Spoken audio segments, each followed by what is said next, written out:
दोस्तों, मैं आप सब लोगों का स्वागत करना चाहूंगा वेस्टीज के पहले ऑनलाइन यूथ एम्पावरमेंट सेमिनार में। दोस्तों, जैसा आप सब लोग जानते हो कि हम पहले ये जितने भी प्रोग्राम करते थे, हम बहुत बड़े बड़े स्टेडियम्स और ऑडिटोरियम्स में करते थे, बट आज कोरोना एक प्रॉब्लम की वजह से, कोविड-19 की वजह से हम सब लोग डिजिटलाइजेशन में उतर गए हैं। डिजिटल जो बहुत लास्ट 3 महीने जिसने बहुत कुछ हमें सिखाया, समझाया, और उसी दौरान हमारे दिमाग में एक चीज आई कि यूथ एम्पावरमेंट सेमिनार भी ऑनलाइन होना चाहिए। और दोस्तों, पहली बार ये यूथ एम्पावरमेंट सेमिनार हम ऑनलाइन करने जा रहे हैं। दोस्तों, मैं आप सब लोगों को थैंक्स कहना चाहूंगा सबसे पहले कि आप ये प्रोग्राम को लाइव देख रहे हैं। जैसा आप लोगों को मालूम है, हमारे यूथ आइकॉन्स, तो आज 4 यूथ आइकॉन्स हमारे साथ हैं, वो आज आप उन चारों को सुनेंगे। दोस्तों, हिंदुस्तान, इंडिया, ऑब्वियसली हम सब लोग जानते हैं कि तकरीबन 4-5 महीने से जो कोविड-19 की प्रॉब्लम हम सब लोगों के साथ चल रही है, उसके कारण लॉकडाउन और हम लोग ज्यादा बाहर नहीं जा पा रहे हैं, मास्क और जो हमारे को सोशल डिस्टेंसिंग लेनी पड़ रही है, उसके कारण हम बड़े बड़े ऑडिटोरियम्स को आज मिस कर रहे हैं। But don't worry about it, time will automatically change. Time will always change. Time हमेशा चेंज होता है और बेहतर के लिए चेंज होता है। ये सिचुएशन, ये जो प्रॉब्लम आज चल रही है, ये भी धीरे धीरे निकल जाएगी और हम फिर दोबारा से आप लोगों के साथ होंगे बड़े बड़े ऑडिटोरियम और बड़े बड़े स्टेडियम। पर दोस्तों, जैसा आज हम जानते हैं कि आज पावर ऑफ यूथ, कि यूथ जो पूरा इंडिया एक यंग इंडिया के नाम से हम सब लोग जानते हैं, जो आज बहुत बड़ा हिंदुस्तान एक बहुत बड़ा यूथ को लेके आज ड्राइव कर रहा है। और हम सब लोग जानते हैं 2020 ये जो साल है जिसमें हम सब लोगों ने देखे थे आंकड़े कि 75% से ज्यादा की पॉपुलेशन आज भारत में जो 35 साल से कम उम्र की है, और यही एक बहुत बड़े आंकड़े ये यूथ एक यंग कंट्री, एक यंग इंडिया को दर्शाते हैं। दोस्तों, आज का youth is considered as the most important section of the population. कि आज हिंदुस्तान में बहुत बड़ा पॉपुलेशन सेक्शन जो है वो एक यूथ का है। यूथ आज की डेट में एक एंथुसियास्टिक, वाइब्रेंट है, इनोवेटिव, बहुत कुछ अलग आज की डेट में सोचने का जिम्मा हमारे यूथ के ऊपर है। और बल्कि यूथ आजकल आप देख रहे होंगे व्हाट्सएप या फेसबुक और जितने भी ये सोशल साइट्स हैं जिस पे आप लोग देख रहे होंगे कि यूथ आज कितने अलग अलग तरीकों से आप लोगों तक पहुंचने के, अलग अलग तरीकों से चीजों को करने का माध्यम ढूंढ रहा है। आज का यूथ बहुत डायनामिक है। यूथ हैज स्ट्रॉन्ग पैशन, बहुत कुछ करना चाहता है, पैशनेट है वो, बहुत कुछ मोटिवेटेड है, सेल्फ मोटिवेटेड है आज का यूथ। और सबसे ज्यादा इंपॉर्टेंट, उसके पास विल पावर है। विल पावर कि वो बड़े बड़े पेशेंस के साथ आज धैर्य रख के धीरे धीरे बड़े बड़े मुकाम आज यूथ हासिल कर रहा है। दोस्तों, the most valuable human resource for fostering economical, cultural और सोशल एंड पॉलिटिकल आज वो हो रहा है कि आज जो हर जगह हिंदुस्तान में अगर आप देखेंगे कि अगर इकोनॉमी की बात करें तो आज इवन हमारे prime minister of India mister Narendra Modi ने कहा कि आज यूथ को आगे आना चाहिए। और यूथ को जो आज उन्होंने कहा आत्मनिर्भर यानी कि इंडिपेंडेंट होना चाहिए, यानी कि ऑटोमेटिकली एंटरप्रेन्योरशिप का एक जो आने वाला कल है वो यूथ के लिए वो होना चाहिए। और आज का यूथ बिल्कुल आत्मनिर्भर होना चाहता है, चाहे वो अलग अलग चीजें हों, चाहे वो इकोनॉमी में आज बहुत ज्यादा अपनी चीजों को प्रदान कर रहा है, कल्चरल एक्टिविटीज हो, सोशल हो, पॉलिटिकल हो। और हमने देखा कि आज पॉलिटिक्स में भी हिंदुस्तान का यूथ कितनी तेजी से आगे बढ़ता चला जा रहा है। और बहुत सारे एग्जाम्पल आज हमारे पास हैं कि आज भारत के सदन में आज कितने यूथ जो बैठते हैं, और आने वाले टाइम में और ज्यादा चेंजेस जो हम लोग देखेंगे। दोस्तों, जैसा हम सब लोग जानते हैं कि हिंदुस्तान नेशनल यूथ डे जो मनाते हैं वो विवेकानंद की एक जो एनिवर्सरी होती है 12 जनवरी को हम लोग तब मनाते हैं, बर्थ एनिवर्सरी के दिन। और विवेकानंद जी ने क्या कहा यूथ के लिए? उन्होंने कहा, take up one idea, make that idea your life. कि आज के यूथ को एक आइडिया चुनना चाहिए और उसको अपनी जिंदगी बना लेना चाहिए। थिंक ऑफ इट, उसके बारे में सोचना चाहिए। ड्रीम ऑफ इट, उसके बारे में सपने लेने चाहिए। और सबसे ज्यादा important, live on that idea, उसके बारे में अपनी जिंदगी को उस आइडिया पे दे देना चाहिए।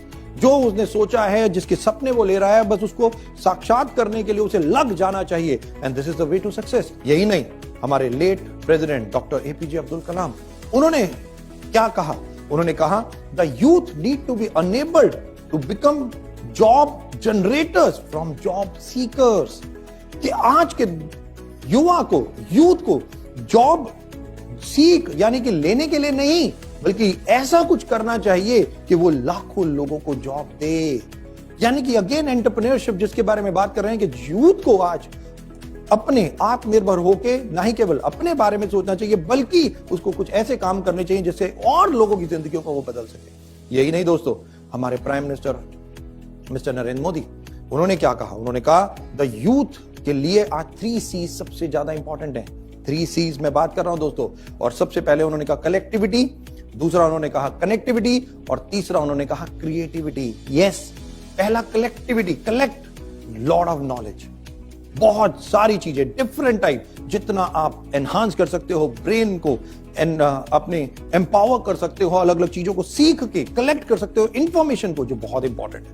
कनेक्ट, उसके बाद जब आपके पास वो इंफॉर्मेशन है, कलेक्शन है बहुत अलग अलग चीजों का, आप कनेक्ट कर सकते हो दूसरे लोगों से, अपने रिश्तेदारों से, अपने फ्रेंड से, कहीं पे भी, all across connection automatically world wide, चाहे कहीं पे भी हो आप फोन के द्वारा, व्हाट्सएप के द्वारा, फेसबुक के द्वारा, किसी भी द्वारा।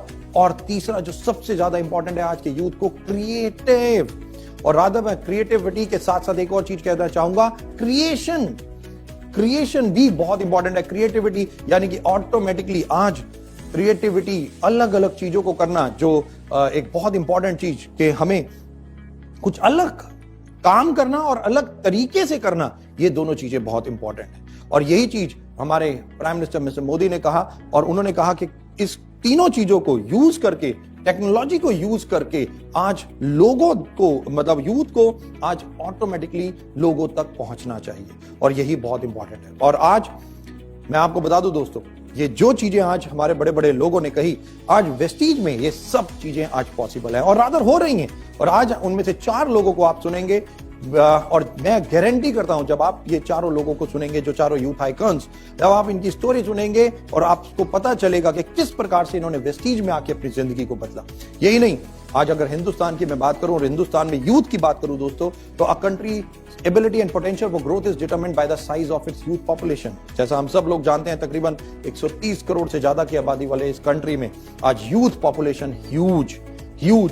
India is a very young country with a half of the population, more than a half of the population rather, under the age of 25, 2/3 of the population will be less than 35 years of age by 2020. यानी कि इस साल कि आज 2020 से आप 75% से ज्यादा आबादी 35 साल से कम उम्र की है। यही नहीं, India has the relative advantage over other countries in terms of distribution of youth population, कि ये इंडिया में ही एक यंग इंडिया, एक इंडिया ही है आज की डेट में। बाकी वर्ल्ड वाइड अगर आप देखेंगे तो कोई भी ऐसी कंट्री नहीं है जहां एक इतनी बड़ी यूथ की पॉपुलेशन। तो आज एक दूसरे लफ्जों में आज वर्ल्ड भी इंडिया को आज देख रहा है, एक यंग इंडिया को देख रहा है basically. India is seen to remain younger longer than the most of the countries in the world. और ये जो आज एक यंग इंडिया है, ये कोई आज ये 1 साल के लिए नहीं है, 2 साल के लिए नहीं है, बहुत लंबे समय के लिए अब हिंदुस्तान एक यंग इंडिया है। दोस्तों, बहुत यंग लोगों ने हिंदुस्तान में बहुत काम किया, बहुत अलग अलग चीजें। दोस्तों, एग्जांपल देना चाहूंगा, याद करिए OYO hotel, OYO rooms, right? Mister Ritesh Agarwal at the age of 26 साल की एज में, जस्ट वन आइडिया। और हम सब लोग अगर आप जाके देख सकेंगे किस प्रकार से उनके दिमाग में एक आइडिया आया, घूमने गए, एक रूम चाहिए था, नहीं मिला, और किस तरीके से उन्होंने ऑटोमेटिकली एक बिजनेस इसको बना दिया। और आज मैं अगर बताऊं कि today OYO has 65,000 rooms in about 5,500 properties across 170 cities in India.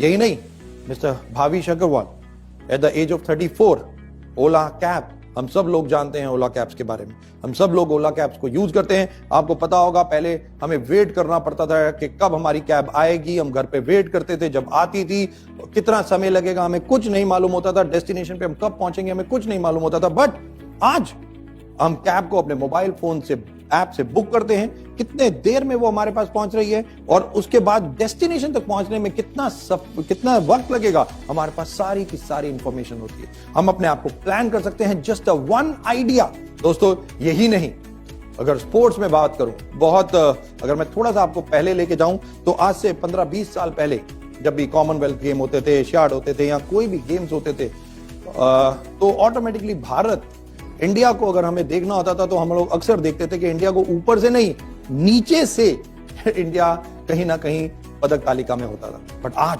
बहुत फक्र होता है ये बताते हुए कि आज Hindustan top 5 countries in the world में स्पोर्ट्स में पहुंच चुका है। दोस्तों, हिमा दास एक जीता जागता उदाहरण, just at the age of 20, आज 20 साल की एक लड़की जो असम में पैदा हुई और world record, she holds the current Indian national record in 400 meter that she clocked at the 2018 में, जिनको जकार्ता में इंडोनेशिया में उन्होंने किया। उन्होंने एक के बाद एक ही साल में अपने ही रिकॉर्ड्स को बार बार तोड़ना, ये एक सबसे ज्यादा इंपॉर्टेंट है। यही नहीं, she has been conferred with Arjuna award by the president of India in 2018। कि आज हम सब लोग हिमा दास के बारे में जानते हैं। यही नहीं, विराट कोहली, हम सब लोग इंडियन क्रिकेट टीम के बारे में जानते हैं। विराट कोहली के बारे में हम जानते हैं कि किस प्रकार से हिंदुस्तान की टीम की फिटनेस को लेके, आपको पता है कि विराट कोहली फिटनेस फ्रीक हैं, बहुत ज्यादा फिटनेस के ऊपर काम करते हैं, स्टेमिना के ऊपर काम करते हैं, और पूरी की पूरी इंडियन टीम को वो किस प्रकार से आज बदल रहे हैं, मुझे ज्यादा बताने की जरूरत नहीं है। और क्या क्या उन्होंने किया है अपनी जिंदगी में, हम सब लोग देखते हैं। क्रिकेट इंडिया में बहुत पैशनेट एक स्पोर्ट्स है और हम लोग ज्यादातर उसको फॉलो करते हैं। और यही नहीं, विराट कोहली ही नहीं दोस्तों, और भी बहुत सारे ऐसे लोग जिन्होंने हिंदुस्तान में बहुत कम एज में बहुत कुछ किया। बट दोस्तों, आज हम बात करेंगे यूथ और वेस्टीज की। आज यंग इंडिया, जैसे मैंने कहा कि आज एक यंग इंडिया है। India will have the world highest young population, जो आज है the vibrant and aspirational youth. कि आज का जो यूथ है वो बहुत कुछ करना चाहता है, बहुत आगे बढ़ना चाहता है, अलग तरीके से काम को करना चाहता है। और लास्ट हम बात करें पिछले कुछ महीनों से, ऑटोमेटिकली हम सब लोगों के थॉट प्रोसेस में भी बहुत ज्यादा चेंज आ गया। हम सब लोगों का थॉट प्रोसेस भी बहुत तेजी से बदल रहा है। ये कोविड-19 ने भी बहुत सारे यूथ और बहुत सारे पूरे वर्ल्ड का थॉट प्रोसेस रादर बदलना का काम किया है। दोस्तों, आज एक यंग यूथ एक इंडिया की इकोनॉमी में कितना बड़ा योगदान दे सकता है, आप लोगों को विश्वास नहीं होगा कि आज का यूथ पूरी कंट्री की इकोनॉमी को, और मैं तो रादर कहता हूं कि अगर किसी कंट्री की इकोनॉमी को आज बढ़ना है तो ऑब्वियसली उस कंट्री को 2 चीजों पे बहुत ज्यादा फोकस करना पड़ेगा, एक यूथ और एक फीमेल। दोस्तों, और हम सब लोग जानते हैं कि वेस्टीज ऑटोमेटिकली इन दोनों पे बहुत ज्यादा फोकस करता है। वुमेन एम्पावरमेंट और यूथ एम्पावरमेंट, ये दोनों प्रोग्राम्स तकरीबन ऑटोमेटिकली, यूथ एम्पावरमेंट जो आज से हमने तकरीबन 2018 में शुरू किया, और आज और 2018 एंड से ही रादर हम लोगों ने वुमेन एम्पावरमेंट भी शुरू किया। दोनों प्रोग्राम्स आज हम लोग लेके चल रहे हैं। और जैसा मैंने कहा कि अब कोविड में भी हम ऑनलाइन ये सब चीजों को कोशिश कर रहे हैं करने की। दोस्तों, यही नहीं, आज यूथ तो बहुत है इंडिया के पास, बट चैलेंज भी बहुत है। और फिर चैलेंज है तो अपॉर्चुनिटीज क्या है, हम थोड़ा सा उसके ऊपर बात करेंगे। क्या चैलेंजेस भी हैं? ऑब्वियसली हम सब लोगों ने देखा कि हिंदुस्तान में एक यूथ तो है, क्या उसको सही रास्ता देने का काम किसका है, उसको सही डायरेक्शन देने का काम किसका है? एब्सोल्युटली, अगर दोस्तों उसे सही डायरेक्शन नहीं मिली तो एक यूथ उड़ता पंजाब भी बन सकता है। दोस्तों, हम सब लोगों ने उस मूवी में देखा किस प्रकार से एक यूथ एक गलत राह पे चला जाता है तो बहुत बड़ी समस्या भी बन जाती है। तो दोस्तों, आज यही चैलेंज हिंदुस्तान के सामने है, क्योंकि आज इंडिया इतना बड़ा कंट्री, 130 करोड़ से ज्यादा की पॉपुलेशन, और यूथ अगर 75% लगाऊं यानी कि तकरीबन 80 करोड़। एग्जाम्पल दे रहा हूं दोस्तों मैं कि अगर 80 करोड़ के आसपास या 85 करोड़ के आसपास आज यंग पॉपुलेशन अगर हिंदुस्तान में है, तो उसमें से कितने लोगों को आज एम्प्लॉयमेंट की जरूरत होगी जो 20 साल से ज्यादा के होंगे।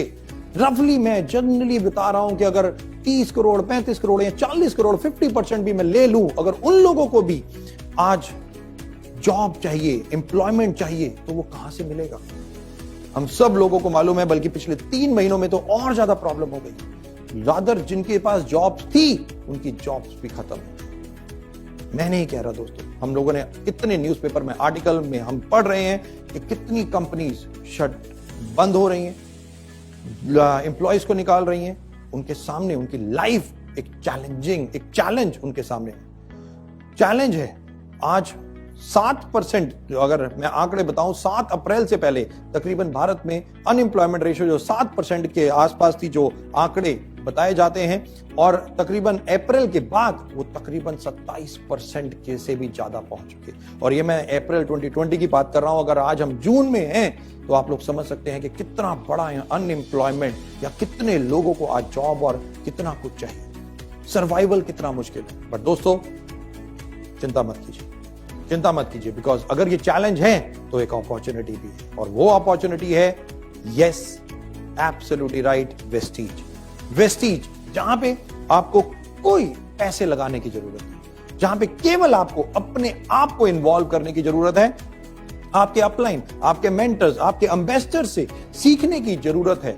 और जब आप इन सब चीजों को सीखते हो, ऑटोमेटिकली लर्न करते हो over a period of time, आप धीरे धीरे सिस्टम को समझते हो और अपना काम करना शुरू करते हो। ये एक वो सिस्टम है जिसमें आपका कोई पैसे की जरूरत नहीं है, रादर आप अपनी मेहनत से एक नेटवर्क बनाते हो और धीरे धीरे वो नेटवर्क आपको लाखों करोड़ों रुपए की इनकम आपको देना शुरू कर देता है। और दोस्तों आज जो 4 ट्रेनर यहां पे आ रहे हैं, आप उन चारों को सुनेंगे, वो भी कॉलेज पास आउट। किस प्रकार से उन्होंने कॉलेज पास आउट किया, रादर कॉलेज में ही उनको ये वेस्टीज अपॉर्चुनिटी मिली, उन्होंने वेस्टीज को वहीं पे ज्वाइन किया। बल्कि हर यूथ के लिए मैं एक मैसेज देता हूं और मैं यहां पे भी वो मैसेज जरूर देना चाहूंगा। मैं हर यूथ को कहता हूं, क्योंकि जब हम 12th पास करते हैं तो एक बहुत बड़ा क्वेश्चन मार्क हमारे पास होता है, बहुत बड़ा क्वेश्चन मार्क, व्हाट नेक्स्ट। हमारे सामने क्वेश्चन होता है, अब इसके बाद क्या? कॉलेज में चले जाते हैं। कॉलेज के बाद क्या? What next? MBA, post graduation के पास चले जाते हैं। उसके बाद क्या? इतनी बड़ी स्टडीज, तकरीबन 22, 23, 24 साल पढ़ने के बाद भी हमारे पास केवल एक ही क्वेश्चन होता है, व्हाट नेक्स्ट? जॉब। हम सब देख चुके हैं जॉब की क्या हालत है। बट आज वेस्टीज में आप कितने एज ग्रुप के हैं, आपका कितने हाइट है, आपका कितना वेट है, आप कितने पढ़े लिखे हैं, इससे कोई फर्क नहीं पड़ता। आज यूथ, मैं एक ही रिक्वेस्ट करता हूं हर यूथ के लिए कि अगर आप आज कॉलेज में एडमिशन लेते हैं तो साथ में वेस्टीज में भी एडमिशन ले लीजिए। कि अगर आप कॉलेज का फॉर्म भरते हैं तो साथ में वेस्टीज का भी फॉर्म भर दीजिए। आप कॉलेज में जब 3 साल लगाते हैं, पढ़ते हैं और एक ग्रेजुएट होते हैं, मैं आपको गारंटी करता हूं जब आप वेस्टीज में भी ज्वाइन होंगे, आप कॉलेज में पढ़ रहे हैं, साथ में थोड़ा काम भी करना शुरू करेंगे, तो 3 साल जब आप वेस्टीज में देंगे तो 3 साल के बाद आप एक स्टूडेंट नहीं, आप एक बिजनेसमैन या बिजनेस वुमेन कहलाएंगे। यस, और मैं एक चीज और बता दूं आपको दोस्तों, कॉलेज में एडमिशन लेना है, साथ में आपको वेस्टीज में एडमिशन लेना है, और एक काम और करना है, और उसी वक्त आपको करना है अपना पासपोर्ट बनवाना है, क्योंकि ये बहुत इंपॉर्टेंट है। हाँ, मेरे को पता है कि अभी हम लोग ट्रैवल नहीं कर सकते इंटरनेशनल, बट ये समय भी कट जाएगा। जैसे मैंने कहा कि चेंज इज कांस्टेंट, चेंज, परिवर्तन होता रहता है, समय भी बदलता रहता है, और अच्छा समय, ये कोविड-19 का समय भी खत्म हो जाएगा और एक अच्छा समय अभी वेट कर रहा है, वो भी आएगा और हम लोग फिर वर्ल्ड वाइड ट्रैवल कर रहे होंगे। और मैं आपको गारंटी देता हूं 100% ऐसा होगा, 100% होगा। और मैं यूथ के लिए भी यही कहता हूं कि केवल ये 3 चीजें, कॉलेज में एडमिशन, वेस्टीज में एडमिशन और पासपोर्ट, और 3 साल बाद ऑटोमेटिकली एक बिजनेस ओनर, बिजनेसमैन या बिजनेस वुमेन कहलाना। क्योंकि 3 साल बाद आप बिजनेसमैन, बिजनेस वुमेन इसलिए कहलाएंगे क्योंकि आप लाखों रुपए की अर्निंग पे पहुंच जाएंगे। आप इस सिस्टम को कुछ महीनों में समझते हो, कुछ शुरू के महीनों में आप इनको समझोगे, बट धीरे धीरे जब आप समझ जाओगे, आप करना शुरू करोगे, आप नेटवर्क बिल्ड करोगे, और नेटवर्क बिल्ड करते हुए कंज्यूमर एम्पावरमेंट प्रोग्राम के साथ आप आगे बढ़ते चले जाओगे और एक बहुत बड़ी अर्निंग आप कमा सकते हो। क्यों? क्योंकि आज वेस्टीज ट्रांसफॉर्म कर रहा है जिंदगियों को, ट्रांसफॉर्मिंग लाइफ, एक अपॉर्चुनिटी जो to become successful and earn respect at a young age. आज ये चारों लोग जिनको आप देखोगे बहुत ही यंग एज में आज ये आपके सामने हैं कि कितना बड़ा रिस्पेक्ट, साथ में फाइनेंशियल फ्रीडम ये ऑलरेडी कमा चुके हैं, leading influencer among their peers, financial freedom and a lifestyle, the soft skill, कि आज धीरे धीरे उन्होंने अपने आप को एक ग्रूम करा है बहुत बड़े लीडर्स के लिए। और आने वाले टाइम में अभी ऑटोमेटिकली कई लोगों को 5 साल हुए हैं, कई को 4 साल, किसी को 6 साल, 7 साल, धीरे धीरे और एक्सपीरियंस के साथ एक बहुत बड़ा आने वाला, कल में एक बहुत बड़े लीडर्स ये लोग बनने वाले हैं। आने वाले टाइम में वेस्टीज क्या देता है? एक बहुत बेहतरीन qualitative better life, achieve financial independence, contribute to nation growth by empowering others, के साथ में जब हम लोगों को अपने साथ लेके आते हैं, उनकी जिंदगियों को बदलते हैं, और ऑटोमेटिकली हम कंट्री की, पूरी कंट्री को बदलते हैं, कंट्री को बदलते हैं, कंट्री में रहने वाले डिफरेंट टाइप ऑफ लोगों को बदलते हैं। सबसे ज्यादा important, help women, disabled people and everyone else. बहुत फक्र होता है जब हम लोग पहले ट्रैवल करते थे वेस्टीज, ऑटोमेटिकली हमने देखा बहुत सारे लोग ब्लाइंड, डेफ एंड डम, हैंडीकैप, कि किस प्रकार से उन्होंने वेस्टीज में आके अपनी जिंदगी को बदला और लाखों रुपए, और कोई क्राउन डायरेक्टर, कोई गोल्ड डायरेक्टर, कोई स्टार डायरेक्टर, एक नए नए लेवल्स को, और ऑटोमेटिकली लाखों रुपए उन्होंने वेस्टीज से कमाए। वो उस लेवल पे आज पहुंचे और बहुत फक्र होता है ये बताते हुए आज कि कितने लोग, कितने डेफ एंड डम या हैंडीकैप या ब्लाइंड लोग जो आज वेस्टीज को एज अ कैरियर ले चुके हैं और ऑटोमेटिकली धीरे धीरे धीरे आगे बढ़ते चले जा रहे हैं दोस्तों।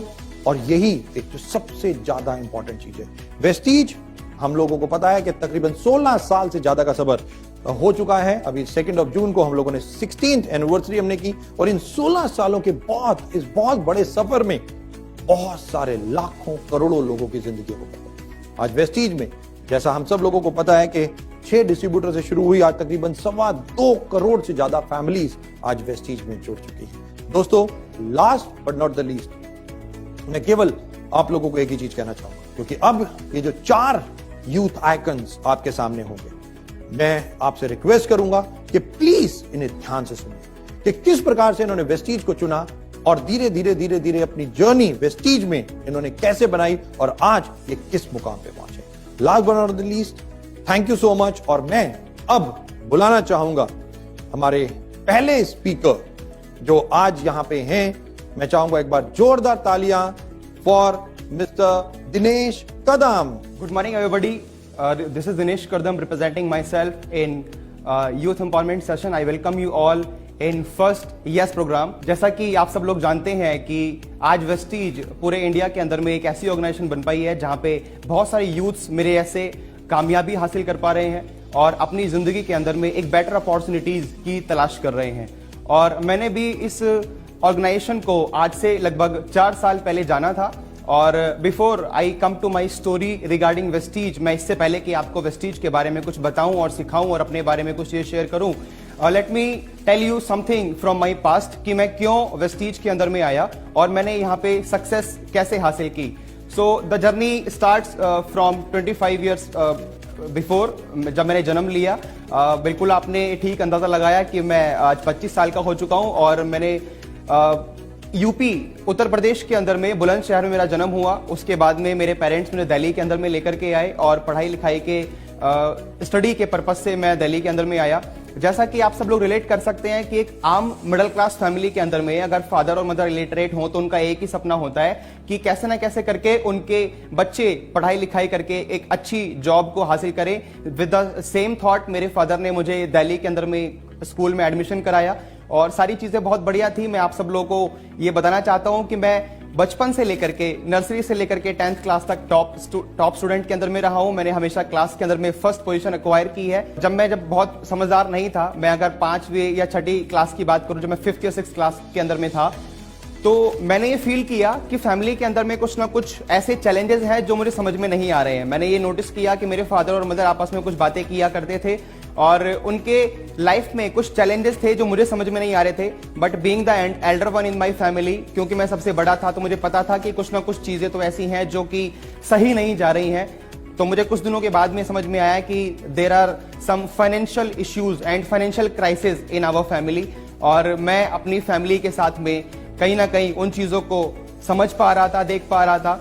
हम लोग घर के अंदर में 4 भाई हैं और सब लोगों की स्टडी हमारे फादर करा रहे थे। मेरे पापा का एक रेडीमेड गारमेंट्स का बिजनेस रहा है दिल्ली के अंदर में और बहुत अच्छा बिजनेस था, सारी चीजें बहुत बढ़िया थी। लेकिन जैसे जैसे टाइम पास हुआ, क्योंकि आप जानते हैं दोस्तों कि हर समय वैसी चीजें नहीं होती हैं जो शुरुआत में दिखती हैं। शुरुआत में लाइफ बहुत अच्छी थी। बचपन में जब मैं छोटा था तो मेरे सारी जो जरूरतें थी, सारी रिक्वायरमेंट्स थी, वो सब मेरे पापा ने मेरी सारी डिजायर्स को समय से पूरा कराया। लेकिन जैसे जैसे मैं बड़ा हुआ और फाइनेंशियल क्राइसिस के अंदर में हमारा परिवार आता गया, मेरे फादर का बिजनेस धीरे धीरे करके कोलैप्स होता गया। पहले उनकी एक फैक्ट्री बंद हुई, फिर दूसरी फैक्ट्री बंद हुई, फिर तीसरी फैक्ट्री बंद हुई। ऐसे करके हमारी 4 फैक्ट्रियां हुआ करती थी, जो धीरे धीरे करके वो पूरा बिजनेस कोलैप्स हो गया और हमारा परिवार सडन से रोड पर आ गया। मैंने अपनी जिंदगी में एक बात सीखी है, जब हमारे फादर हमारी फैमिली इस टाइम के अंदर में एक गुजारा कर पा रहे थे, इस टाइम को हम लोग सामने से देख रहे थे, तो मैंने एक बात सीखी उस समय पर कि आपने जिंदगी में कितना पैसा कमाया और आज आपके पास में कितना पैसा है, दोनों बातें बहुत अलग अलग होती हैं। इस बात से कोई फर्क नहीं पड़ता कि आपने जिंदगी में कितना पैसा कमाया है, लेकिन इस बात से बहुत फर्क पड़ता है माय डियर फ्रेंड्स कि आज आपके पास में क्या है। मैंने उस टाइम पर अपनी फैमिली की कंडीशंस को देखते हुए, अपने परिवार के अंदर में फाइनेंशियल क्राइसिस को देखते हुए मैंने एक चीज ठानी अपने दिमाग में, अपने ब्रेन में एक थॉट मेरे मन में पहली बार आया कि जिंदगी में मुझे कुछ करना है या नहीं करना है, लेकिन पैसा मुझे इतना कमाना है कि मैं अपने परिवार को इस फाइनेंशियल क्राइसिस से मैं बाहर निकाल सकूं।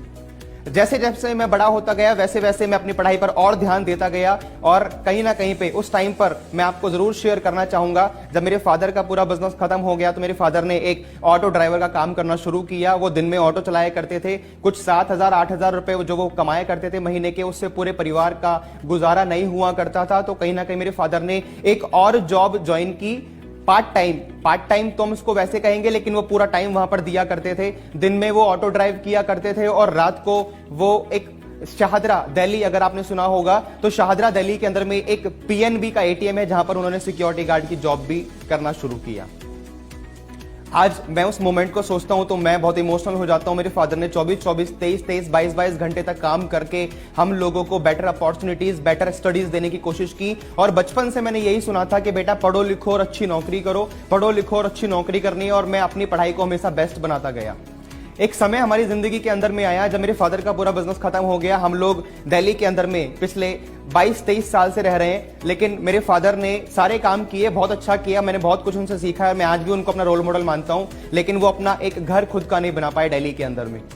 और लगभग 22-23 साल से हमारी फैमिली रेंट पे हम लोग रह रहे थे उस समय पर। तो हमारे जो लैंड ओनर थे उन्होंने हमको घर से निकालने के लिए बोला कि आप पिछले 3 से 4 महीने का किराया नहीं दे पाए हो आपका, तो आपको निकल जाना चाहिए या आपको घर शिफ्ट करना चाहिए। ड्यू टू दिस कंडीशन हम लोगों ने दूसरा घर सर्च करना शुरू किया। वो पहले से बहुत सस्ता था, बहुत बड़ा भी था, लेकिन उसमें एक चैलेंज था। हम जहां रहते हैं दिल्ली के अंदर में, वो दिल्ली और यूपी का बॉर्डर पड़ता है, और वहां पर जो वो घर हमने शिफ्ट किया उसमें एक प्रॉब्लम थी, एक चैलेंज ये था कि क्योंकि वो बॉर्डर पे था तो ना तो दिल्ली की वहां पे इलेक्ट्रिसिटी थी, ना ही यूपी की वहां पे इलेक्ट्रिसिटी थी, और वो घर के अंदर में कोई इलेक्ट्रिसिटी नहीं थी, लेकिन वो घर सस्ता था पहले वाले से। हमारी फैमिली ने सोचा कि क्यों ना इस क्राइसिस के टाइम पे सस्ते मकान के अंदर में अपने आप को शिफ्ट किया जाए। हमारा बड़ा परिवार था और बड़े खर्चे भी थे, तो हमने उस घर में शिफ्ट किया। हमें बताया गया कि 1 हफ्ते के अंदर में इलेक्ट्रिसिटी लग जाएगी। हमने सोचा कि 1 हफ्ता कोई बहुत बड़ी बात नहीं है, हमारा पूरा परिवार उस घर में शिफ्ट हो गया। मैं आपको बताना चाहता हूं कि ना कि सिर्फ 1 हफ्ते वहां पे हमने बिना लाइट के गुजारा, बल्कि 2 हफ्ते, 3 हफ्ते, 4 हफ्ते, 1 महीना निकला, 6 महीने, 1 साल, 1.5 साल, कम से कम 2 साल तक हमारा परिवार बिना इलेक्ट्रिसिटी के साथ में हम लोग वहां उस घर में रहे। मैं आपको बहुत पुरानी बात नहीं बता रहा हूं, ये बात 2011 और 2012 की है। उस साल में आप में से कई लोगों ने कुछ ऐसा काम किया होगा जिसकी वजह से आपको वो साल याद रहा होगा। मुझे ये साल इतना अच्छे से क्यों याद है, क्योंकि 2011 में मैं 11th क्लास में आया था, और 11th क्लास में जब मैं आया तो मेरी स्टडी एकदम से बढ़ गई। मैंने साइंस स्टूडेंट्स कैटेगरी के अंदर में अपना एडमिशन लिया, और सिलेबस इतना वास्ट हो गया कि मैं जब उस घर में हमने शिफ्ट किया तो वहां पे इलेक्ट्रिसिटी नहीं थी। मेरे पापा मेरे पढ़ने के लिए एक चार्जेबल लाइट लेकर के आए एलईडी की, और मैं उसको लगा करके रात को, जब मेरी मम्मी खाना बना लिया करती थी, रात को 8 बजे, 9 बजे, 10 बजे, जब खाना बन जाएगा, जब सारी चीजें हो जाएंगी, तब उसके बाद में रात को 10 बजे 11 बजे के बाद मैं पढ़ना शुरू किया करता था। और उसके बाद में मैं रात को 1 बजे 2 बजे जब मेरी लाइट खत्म हो जाया करती थी, बैटरी की चार्जिंग, तो मैं सो जाया करता था। इस तरीके से मैंने कैसे ना कैसे करके अपनी एजुकेशन को मैनेज किया और अपना 12th कंप्लीट किया। जब 12th मैंने कंप्लीट किया तो मैंने अपने फादर से ग्रेजुएशन करने की इच्छा जताई। मेरे फादर ने साफ मना कर दिया कि हमारे पास में तुझे और आगे पढ़ाने का 1 भी रुपया अब पैसा नहीं है, तेरे बाद में तेरे भाई भी हैं, उनको भी हमें पढ़ाना है। तो ये चैलेंजेस कुछ मेरी लाइफ के अंदर में थे जो मुझे अंदर से मजबूती दे रहे थे कि लाइफ में कुछ बड़ा करना है, लाइफ में कुछ बड़ा करना है। Somehow I manage my studies. मैंने ग्रेजुएशन के अंदर में एडमिशन लिया, और मैं अपने किसी फ्रेंड रिलेटिव्स के संपर्क में आया जिन्होंने मुझे अच्छा स्टूडेंट मान करके, जैसा मैंने बताया कि मैं पढ़ाई में बड़ा अच्छा रहा हूं, तो उन्होंने कहा कि स्टडी खराब नहीं होनी चाहिए। मैंने दिल्ली यूनिवर्सिटी के रामजस कॉलेज में एडमिशन लिया। अगर आपने इस कॉलेज के बारे में सुना होगा, so you know this is the best college in Delhi university, north campus का कॉलेज है। And when I got the rank, I got selected in the college. मैंने वहां पे स्टडी करना शुरू किया, और जब मैंने वहां का माहौल देखा, सो मैं बहुत जाकर के, मेरा सेल्फ कॉन्फिडेंस बहुत लो हो गया। वहां पर सब लोग लोग बहुत अच्छे अच्छे घर के स्टूडेंट आया करते थे, बहुत सारी लग्जरी कार में वो लोग आया करते थे, बाइक से आया करते थे। तो मैं बड़ा पहले दिन दूसरे दिन जाकर के मेरे को बड़ा एडजस्ट करने में बड़ा दिक्कत हुई कि जैसे एक नई जगह पे मैं आ गया, मैं अपने आप को एडजस्ट नहीं कर पा रहा था वहां पे। समहाउ मैंने वहां पे अपने जैसे कुछ मिडिल क्लास फैमिली के बच्चे देखना शुरू किया। और आपको पता है कि गरीब लोगों में एक खास बात होती है कि वो अपने से गरीबों को ढूंढ लेता है। मैंने भी कुछ ऐसे दोस्तों को ढूंढ करके उनके साथ में रहना शुरुआत किया। हालांकि मेरा एक थॉट बड़ा क्लियर था। मैं जब कॉलेज के अंदर में गया था तो मुझे एक चीज बड़ी क्लियर थी कि मुझे सेल्फ इंडिपेंडेंट बनना है। मेरे परिवार की रिस्पॉन्सिबिलिटी मेरे ऊपर में आनी थी कल को, इस बात को मैं जानता था। और मैंने अपने आप को सेल्फ इंडिपेंडेंट करने के लिए डिफरेंट अपॉर्चुनिटी तलाशना शुरू किया। कॉलेज के अंदर में ही मैंने फर्स्ट ईयर से बच्चों को ट्यूशन पढ़ा करके अपना खर्चा खुद से मैनेज करना शुरुआत किया। मेरे फादर ने बोला था कि तू पढ़ाई कर ले, लेकिन हम तुझे 1 रुपया नहीं दे सकते। तो मुझे पता था कि आने वाले जो खर्चे हैं वो मुझे ही बियर करने पड़ेंगे। मैंने बच्चों को पढ़ाना शुरू किया, घर के अंदर में जा करके होम ट्यूशन देना शुरू किए। मुझे किसी फ्रेंड से मालूम चला कि सैटरडे संडे के अंदर में दिल्ली के मॉल्स के अंदर में कुछ पार्ट टाइम एक्टिविटीज होती हैं। तो मैंने वहां पे रिलायंस में, बिग बाजार में जाकर के दूसरी कंपनी के प्रोडक्ट प्रमोट करना शुरू किया। मैं वहां पे जाकर के खड़ा होकर के टी शर्ट पहन करके सैम्पलिंग उम्पलिंग कराना, लोगों को अप्रोच करना, ये मेरा काम था वहां पे। तो मैं कॉलेज के टाइम से मैं आप सब लोगों को एक चीज बताना चाहता हूं, जितने भी मेरे जैसे यूथ आज के टाइम पे इस सेमिनार को अटेंड कर रहे हैं, मैं आप सब लोगों से एक चीज बोलना चाहता हूं कि अगर आप अपने घर में बड़े हैं या छोटे हैं, अगर आप अभी 18 प्लस के हो चुके हैं, so this is your responsibility कि आप अपनी जिम्मेदारी को समझ करके अपनी जिंदगी के अंदर में खुद को सेल्फ इंडिपेंडेंट जल्दी से जल्दी बनाएं। मैं आपसे कहना चाहता हूं कि मैं 17 ईयर से ऑफिशियली कमा रहा हूं। उसके पहले भी जब मैं गवर्नमेंट स्कूल के अंदर में था तो 12 बजे का मेरा स्कूल था। उससे पहले मैं घर के अंदर में जो छोटे मोटे काम हुआ करते थे, जस्ट लाइक कि राखियां बना लिया या कुछ और काम कर लिया, वो 200, 200, 300 रुपए कमा करके मैं अपना खुद का गुजारा खुद से चलाया करता था। बट ऑफिशियली 17 साल की उम्र से मैं आज सेल्फ इंडिपेंडेंट हूं, कॉलेज के टाइम से ही। इस तरह की अपॉर्चुनिटीज को तलाशते हुए अपनी जिंदगी में, क्योंकि एक चीज बड़ी क्लियर थी दिनेश को कि जिंदगी में पैसा बहुत कमाना है, जिंदगी के अंदर में जल्दी सेल्फ इंडिपेंडेंट बनना है। और उसी बीच कॉलेज के अंदर में मुझे ये प्यारी सी इंडस्ट्री टकराई जिसका नाम है डायरेक्ट सेलिंग। मैं आप सब लोगों को एक चीज बोलना चाहता हूं कि कॉलेज के अंदर में मैं गया तो था बीएससी स्टैटिस्टिक्स करने के लिए, लेकिन कॉलेज के 3 साल के बाद में मैं बीएससी नेटवर्क मार्केटिंग करके बाहर निकला। और मुझे ये चीज समझ में आ चुकी थी कुछ बुक्स पढ़ने के बाद में, नेटवर्क मार्केटिंग, डायरेक्ट सेलिंग को समझने के बाद में, ऑनलाइन गूगल पे जानने के बाद में, कि इस इंडस्ट्री से बहुत सारे ऐसे लोग हैं जो कि आज के टाइम पे फॉरेन कंट्रीज में ना कि सिर्फ अपना खुद का चार्टर्ड प्लेन चला रहे हैं, बल्कि आइलैंड तक परचेज कर चुके हैं। और इसका पोटेंशियल इंडिया में भी बहुत ज्यादा है। लेकिन वही इंडिया के अंदर में एक कल्चर होता है कि हर एक इंसान कहीं ना कहीं पे एक गवर्नमेंट जॉब की प्रिपरेशन जरूर करता है। तो साल 2015 में मैं ग्रेजुएशन कंप्लीट की थी। 2015 से 16 तक मैंने गवर्नमेंट जॉब के लिए प्रिपरेशन किया एंड लकीली मैंने उस एग्जाम को क्रैक नहीं कर पाया। तो मैं बड़ा मायूस हुआ कि अब मैं क्या करूं, क्योंकि एक आम मिडिल क्लास फैमिली के अंदर में जैसे मेरी परिस्थिति थी, मुझे बहुत जरूरी थी इस टाइम पे कि मैं अपना करियर जल्दी से स्टेबल करूं। मेरी फैमिली मुझे देख रही थी, मुझे मेरे ऊपर बहुत, मेरी मम्मी की बहुत आस थी कि मैं जल्दी से कामयाब होकर के उनके लिए कुछ बड़ा घर मैं लेकर के आऊं, उनके लिए कुछ बड़े चीजें मैं करके लाइफ में मैं कुछ करूं। बेसिकली उम्मीदें थी उनको मुझसे। खैर साल 2016 में एक अच्छा दिन मेरी जिंदगी में आया। दैट्स तो 21 ऑफ जुलाई 2016 को मुझे पहली बार डायरेक्ट सेलिंग वेस्टीज को जानने का मौका मिला एंड मैंने इसको देखने के बाद में तुरंत ज्वाइन किया। ज्वाइन करने के बाद में अपना प्रोडक्ट परचेस घर पे लेकर के गया and my family was totally agreed कि प्रोडक्ट क्वालिटी बहुत अच्छी है। मैंने इस बिजनेस में लोगों को इनवाइट करना शुरू किया, लोगों को बताना शुरू किया। बट मेरे साथ में बहुत सारे चैलेंजेस आए कि मेरे जितने भी फ्रेंड सर्कल में लोग थे, जितने मेरे कॉलेज के, स्कूल के जितने भी मेरे दोस्त थे, वो सब लोगों ने मुझे रिजेक्ट किया। मैं आप सब लोगों को एक चीज बोलना चाहता हूं, जितने भी नए लोग आज हमारे साथ में जुड़े हुए हैं, जितने भी नए लोग आज हमारे बिजनेस में आ रहे हैं, कि पहली चीज जो आपको आगे बढ़ने से रोकेगी दैट्स कॉल्ड रिजेक्शन। और पहला रिजेक्शन आपको आपकी फैमिली से मिलने वाला है। मुझे भी मेरी फैमिली से रिजेक्शन मिला जब मैंने उनको बताया कि इस काम में जोड़ना है, लोगों को आगे बताना है, पैसे आएंगे, लाख रुपए की इनकम आएगी। तो उनको बिलीव ही नहीं हुआ, क्योंकि आम मिडिल क्लास फैमिली में लाख रुपए की इनकम बहुत बड़ी होती है। और मुझे पता था कि कहीं ना कहीं पे मैं यहां से अच्छा कर सकता हूं। मैंने इस वेस्टीज के बारे में समझा था, यहां पे सक्सेस रेशियो जाना था। और मुझे एक चीज का भी बहुत ज्यादा प्राउड था, मुझे कॉन्फिडेंस था कि अभी वेस्टीज में इतने यूथ नहीं है कामयाब। अगर मैं जल्दी शुरुआत कर लेता हूं तो मैं आने वाले टाइम में एक एग्जाम्पल सेट कर सकता हूं अपने आने वाले भाइयों और बहनों के लिए। मैंने इसको करना शुरुआत किया, रिजेक्शंस बहुत सारे आए। अपने से बड़ी उम्र के लोगों को जब मैंने कनेक्ट करना शुरू किया तो उन्होंने बोला कि ये काम हमने बहुत देखे हैं, हमारे बाल धूप में सफेद नहीं हुए हैं, हमारा जितनी तुम्हारी उम्र नहीं है उतना तो हमारा एक्सपीरियंस है। ऐसे कई सारे डायलॉग आज के टाइम पे आप लोग भी सुन पा रहे होंगे, सुन रहे होंगे। और कहीं ना कहीं पे मैंने इन चीजों से ओवरकम किया। मुझे पता था कि लगे रहना तो पड़ेगा। 3 साल का कमिटमेंट लेकर के मैं इस बिजनेस के अंदर में आया था। कई बार ऐसे टाइम भी मेरे को देखना पड़ा क्योंकि घर से कोई इनकम नहीं थी, कॉलेज में कंप्लीट कर चुका था और घर वालों, मेरे फैमिली की मेरे ऊपर बहुत सारी प्रेशर थे कि कुछ जल्दी कर, जल्दी पैसा कमा करके लेके आ, जल्दी घर को सपोर्ट करना शुरू कर। हमारे घर में एक ही इंसान था कमाने वाला, वो थे मेरे फादर। और उसके बाद में अगर कोई इंसान के ऊपर रिस्पॉन्सिबिलिटी आनी थी तो वो था मैं। तो बहुत सारे चैलेंजेस मुझे अपनी फैमिली के साइड से देखने पड़े। मेरे मम्मी ने कई बार मुझे बोला कि मुझे पैसे चाहिए, दुकानदार के पैसे देने हैं, दूध वाले के पैसे देने हैं। ऐसे कई सारी सिचुएशंस मेरे साथ में आई दैट जो मैं आज आप लोगों से शायद कुछ शॉर्ट में डिस्कस भी कर पा रहा हूं। और कहीं ना कहीं पे मुझे ये समझ में आया कि मुझे जल्दी कामयाब होना है। बट ये बोलते हैं ना कि समय से पहले भाग्य सदा किसी को मिलता नहीं है। मुझे पता था कि पेशेंस रखना पड़ेगा। मैंने पेशेंस रखा और सिस्टम को फॉलो किया। 3 साल का कमिटमेंट किया। कई बार ऐसा टाइम मैंने देखा कि मेरी टीम जहां दूसरे स्टेट में बन रही थी, मेरी जेब में 10 रुपए नहीं हुआ करते थे जाने के लिए, लेकिन वहां पर मुझे सर्विस देने के लिए जाना है। कैसे ना कैसे करके मैंने मेट्रो के अंदर में वेस्टीज के प्रोडक्ट सप्लीमेंट लोगों को बेच करके अपना टिकट का अरेंजमेंट किया।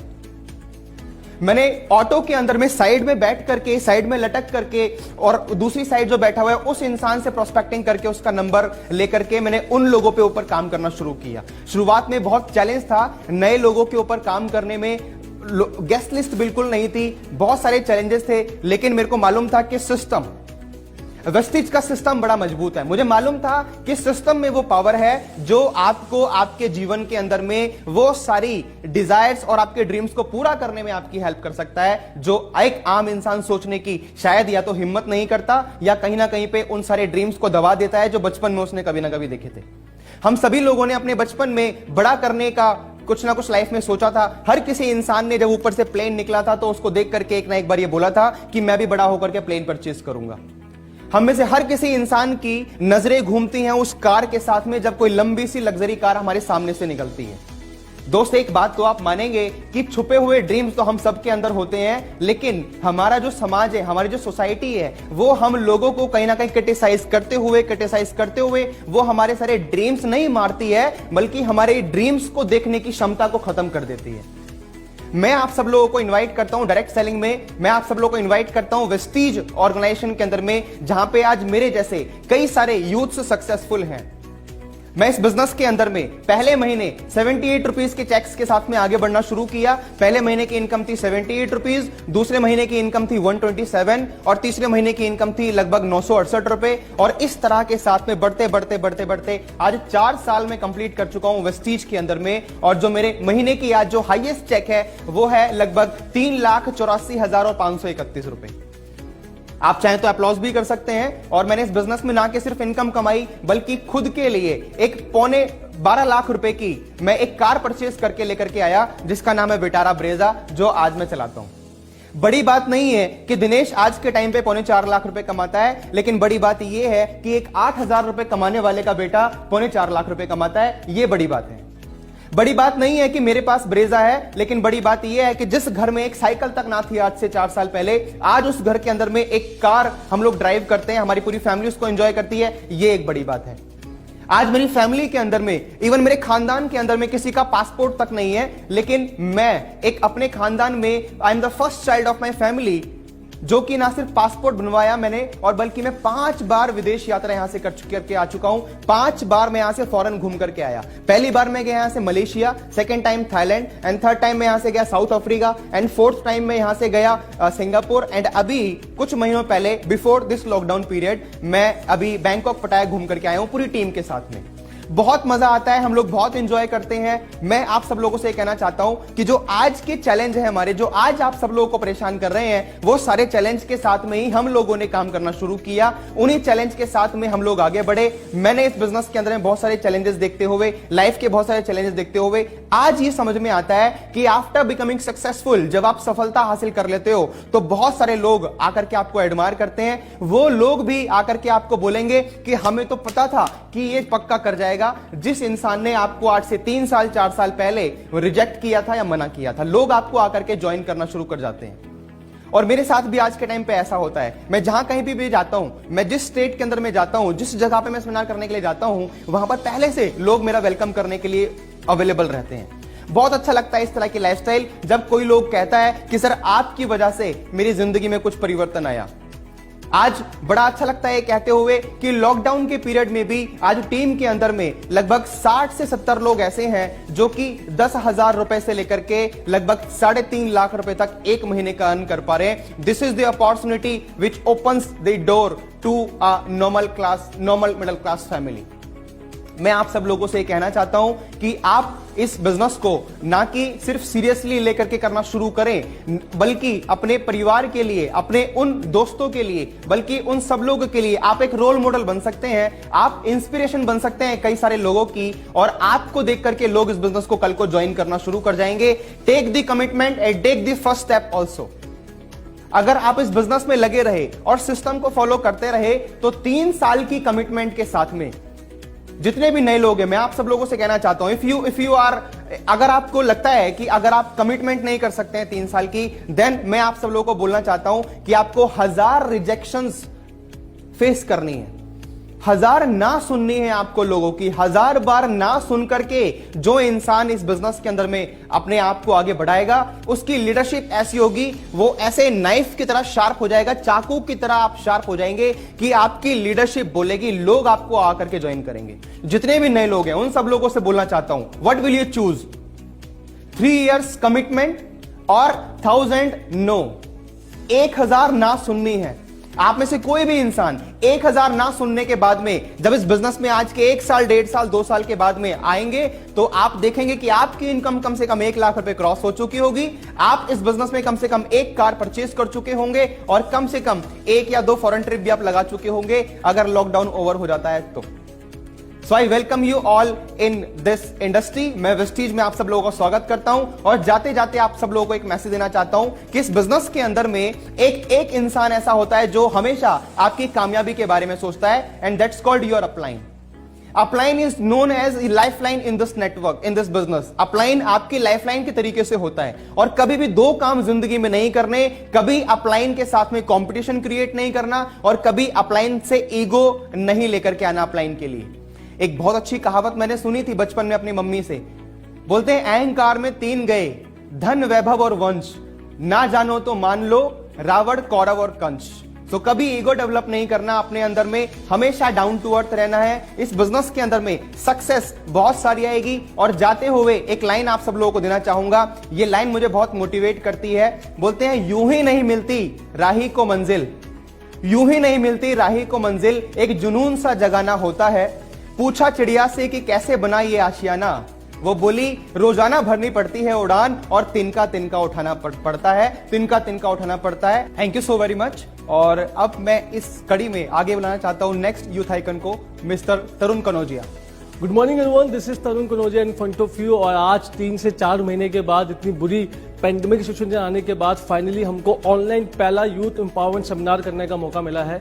और my name is Tarun Kanaujia. जैसे आप सभी जानते हैं, मुझे आधा घंटा मिला है आपसे बातचीत करने का और आधे घंटे में मैं आपको बताने वाला हूं कि कैसे मैं यहाँ तक पहुंचा, कैसे मैंने कामयाबी हासिल करी, क्या क्या मैं डिफिकल्टीज को देखा और किस तरीके से मैं उसको फेस करता हुआ यहाँ तक पहुंचा, उसके बारे में मैं आपसे बात करने आया हूँ। और my name is Tarun Kanojia. Again मैं अपनी फैमिली बैकग्राउंड की बात करूँ आपसे तो मैं यूपी मेरठ का रहने वाला हूँ और पारिवारिक स्थिति बहुत ही ज़्यादा खराब थी, बहुत ही लोअर मिडिल क्लास से मैं बिलोंग करता था। मेरे फादर ये कह लीजिए कि मतलब उन्होंने ज़्यादा पढ़ाई लिखाई ज़्यादा नहीं करी थी, वो अंगूठा छाप वो आदमी थे। और वो जब दिल्ली आए नौकरी की तलाश में तो किसी फैक्ट्री में उनकी 2200 महीने के हिसाब से जॉब लग गई। और जब 2200 महीने के हिसाब से उनकी जॉब लगी तो घर में बहुत दिक्कत होता है संभालने में। और जो मेरी मदर थी वो बहुत ही रिच फैमिली से बिलोंग करती थी और मेरे फादर थे बहुत ही पुअर फैमिली से बिलोंग करते थे। मेरी मम्मी जो थी बहुत ही ज़्यादा पढ़ी लिखी थी। जो मेरे फादर थे वो अंगूठा छाप थे। तो आज तक मैं सभी लोगों से सवाल पूछता हूँ कि इनकी शादी करवाई किस इंसान ने। तो फाइनली मेरे फादर दिल्ली में आ गए। उनको गुस्सा हर बात पे आया करता था और जब वो अपनी फैक्ट्री से घर आते थे और कोई भी चीज़ में उनको गुस्सा आता था तो वो इस बात पे लड़ाइयाँ घर में किया करते थे और बहुत ज़्यादा मार पिटाई बचपन में मैंने देखी है। मुझे अभी वो दिन याद है कि जब मैं स्कूल जाता था या कॉलेज जाता था और मुझे किसी भी पैसों की ज़रूरत होती थी तो मेरे फादर के पास पैसे नहीं हुआ करते थे। मुझे भी वो दिन याद है कि जो मेरे ताऊजी के बड़े बड़े बच्चे थे, जब वो अच्छे अच्छे कपड़े पहनते थे और जब वो कपड़े पुराने हो जाते थे वो कपड़ों को मुझे पहनने का दिया जाता था। मुझे याद है वो दिन जब मेरी माता थी किसी शादी में जाया करती थी और जब मतलब खानदान में सबके पास गाड़ियां हुआ करती थी और कोई उनको साथ ले जाने को राजी नहीं होता था। तो मेरी माता जी एक टाइम की बात है, रात को शादी में गई थी और जब वो आ रही थी तो कोई उनको साथ लेके आया नहीं और बस में बेचारी डीसीसी बस में वो आया थी और जब वो आई बस के अंदर तो दब के कारण उनकी बहुत तबीयत खराब होगी तो सुबह में उनको अस्पताल में दवाई ले जाने के लिए गया था। और जब मैं इस टाइम को अपनी ज़िंदगी में याद करता हूँ तो मेरे अंदर आग लग जाती है कि कैसे भी करके छोटी ज़िंदगी से बाहर निकलना है, इस दर्द भरी ज़िंदगी से बाहर निकलना है। कुछ भी करना पड़े तरुण, ये पैसे नाम की बीमारी को खानदान से ख़त्म कर, चाहे कुछ भी करना पड़े। ये आग मेरे अंदर 10 साल की एज में लग चुकी थी और 10 साल की एज में मैंने घर घर जाके अखबार डालना शुरू करा। मैं घर घर जाता था, अखबार सुबह उठ के डालता था और कई बार तो मुझे ऐसा हुआ कि सुबह 4 बजे कुत्ते बड़े एक्टिव होते हैं और कुत्तों ने मुझे बहुत काटा।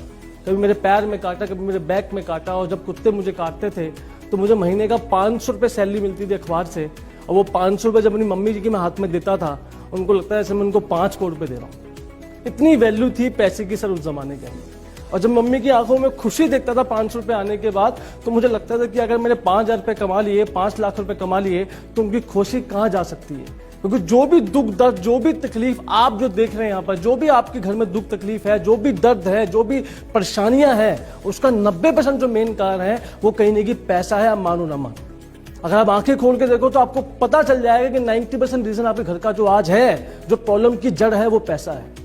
और बचपन से मेरे अंदर आग लगती थी, कैसे भी करके आग लगी थी कि पैसा, मुझे अमीर आदमी बनना है, मुझे पैसे की बीमारी को दिल अपने घर से खत्म करना है। यह आग मेरे अंदर लगी। मैंने पढ़ाई करना शुरू करा। मैंने 10वीं क्लास में टॉप किया, 11th क्लास में मैंने टॉप किया, 12th क्लास में मैंने टॉप किया। अपने स्कूल का टॉपर था मैं। और जब मैं जॉब टॉप किया 12th क्लास के अंदर तो मैं दिल्ली के नंबर 1 कॉलेज में एडमिशन हुआ जिसका नाम था खालसा कॉलेज। वहाँ मेरा एडमिशन हुआ। जो मेरा कॉलेज में एडमिशन हुआ तो मेरे पास कॉलेज की फीस भरने के पैसे भी नहीं थे। कॉलेज की फीस थी 13,000 रुपये, पापा कमाते थे 8,000 रुपये। मेरे पापा ने कहा कि मैं तुमको पढ़ा नहीं पाऊंगा। और मैं अपने ताऊ जी का शुक्रिया अदा करता हूँ इस वीडियो के माध्यम से कि उन्होंने मेरी कॉलेज की फीस भरी और मैं अपनी पढ़ाई को कंटिन्यू कर पाया। मैं था हिंदी मीडियम, क्योंकि मैं 12th में हिंदी मीडियम से पढ़ाई करके आया था, लेकिन वो कॉलेज था इंग्लिश मीडियम। और जब कॉलेज हिंदी मीडियम का बच्चा इंग्लिश मीडियम में जाता है तो उसकी हवा निकल जाती है। लेकिन गरीब आदमी की खासियत होती है कि जहां भी गरीब आदमी जाता है वो गरीब लोगों को ढूंढ लेता है। तो मैं भी गरीब था सर। मैंने क्या करा, अपने टाइप के गरीबों को वहां ढूंढा जो एक समोसा लेते थे, सारे मिलके खाते थे। इस टाइप की कहानी हम लोग चलती थी।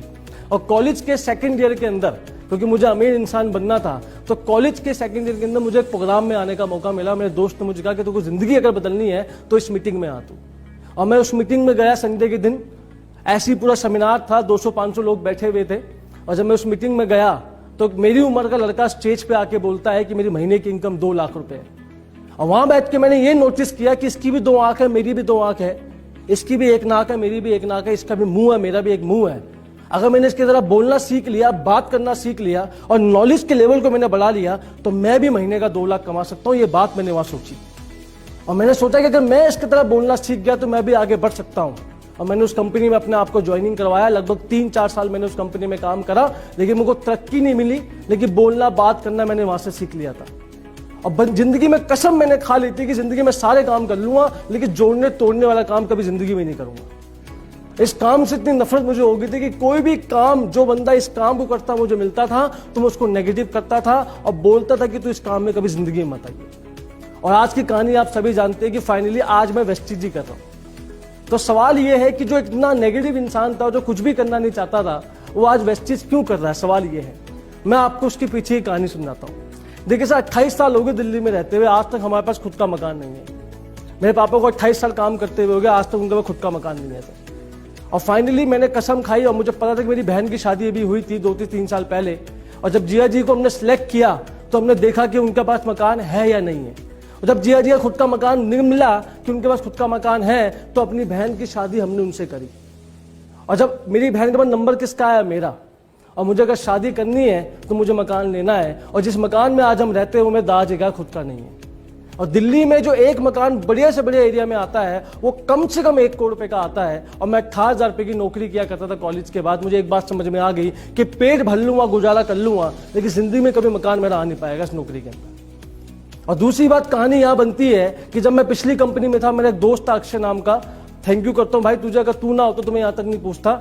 उसने मुझे एक झापड़ मारा था मेरे गाल पे, क्योंकि मैंने लास्ट कंपनी में उसके बहुत सारे पैसे लगवा दिए थे और हमने बड़े बड़े सपने दिखाए थे उसको कि मर्सिडीज कार लेंगे, BMW कार लेंगे, फना ढिमका जो हम करते लोगों के साथ। और जब मैंने उनको सपने दिखाए और जब वो सपने पूरे नहीं हुए तो वो आदमी का गुस्सा मेरे ऊपर निकला। बीच बाजार में, सरे बाजार में सीधा गाल पे चाटा मेरे उसने मारा था और गुद्दी पकड़ के मुझे बोला था, अबे कहाँ है तेरी मर्सिडीज। और उसकी चाटा मेरे गाल पे नहीं, मेरे दिल पे लगा था। कभी कभी आपको बात दिल पे लेनी पड़ेगी सर, ये बात समझ लीजिए आप। जब तक आप दिल पे बात नहीं लोगे ना, आप कुछ अचीव लाइफ में कर नहीं पाओगे। और जब मैंने उसकी बात दिल पे ली तो मैंने सोचा कि मुझे कुछ करना पड़ेगा और मैंने अंदाजा लगाया कि मर्सिडीज कार कहां से आ सकती है, घर मेरा कहां से बन सकता है। और वापस मैं उसी इंसान के पास गया जिसने मुझे वेस्टीज बताया था। पहले मैं उसकी सुन नहीं रहा था, लेकिन जब मेरी वजह क्लियर हुई वेस्टीज को लेकर तो मैंने उसको सुनना शुरू करा और मैंने उससे एक सवाल पूछा कि सर अगर मैं वेस्टीज के प्लान को समझ लूं और वेस्टीज में अगर काम कर लूं तो क्या मेरा घर, मेरी गाड़ी आ सकती है। उन्होंने कहा कि सर अगर आप वेस्टीज के प्लान को सुन लो, वेस्टीज में काम कर लो तो 3 से 4 सालों के अंदर आपका घर भी आएगा और आपकी गाड़ी भी आएगी, क्योंकि वेस्टीज में कार फंड भी मिलता है और हाउस फंड भी मिलता है। और जो उसने मुझे एक बात और कही थी कि भाई अगर तू अपनी वाले पे आ गया ना, तू आग लगा देगा पूरे बिजनेस के अंदर। उसके बाद से आज तक पिछले 4 साल हो गए मुझे वेस्टीज में काम करते हुए, आज तक मैं कभी नेगेटिव नहीं हुआ। जब मैंने वेस्टीज शुरू किया तो किसी भी परिवार ने, किसी भी दोस्त ने, किसी भी रिश्तेदार ने मेरा साथ नहीं दिया। और एक लाइन मैं आपको बोलना चाहता हूँ, पूरी इंडिया में मैं लाइन ये बोलता हूँ कि घर आपका मंदिर है तो रिश्तेदार, परिवार और दोस्त ये सब साले चप्पल चोर, ये कोई आपका साथ नहीं था जिंदगी के अंदर। और वेस्टीज में मेरे काम करने की एक ही फिलोसफी परिवार के अंदर, जब भी किसी रिश्तेदार के पास मैं जाता हूँ मैं सीधा उसको एक ही बात बोलता हूँ, या तो चाय पत्ती ले या तो रिश्तेदारी खत्म कर अभी इसी वक्त। एक दोस्त मुझे बोलता तेरे लिए जान दे देंगे, मैं कहा 1000 रुपए निकाल दे, कहा वो नहीं, मैं चुपचाप निकल ले यहाँ से। और चूल्हे में गए दोस्ती, चूल्हे में गए रिश्तेदारी, जो बुरे वक्त में आपके साथ नहीं खड़ी। जो आपके साथ खड़ा वो आपका दोस्त है, जो आपके साथ खड़ा वो आपके रिश्तेदार है, और जो बुरे वक्त में आपके साथ नहीं वो आपको कुछ भी नहीं है। जब मैंने वेस्टीज करना शुरू करा किसी भी दोस्त ने मेरा साथ नहीं दिया, सबको मैंने प्लान दिखाया। और जितने भी दोस्त आज जिन्होंने मेरा साथ नहीं दिया, आज सारे के सारे 20-25 हजार रुपए की नौकरी कर रहे हैं और तरुण कनौजिया की अकेले की इनकम उन 10 के बराबर है।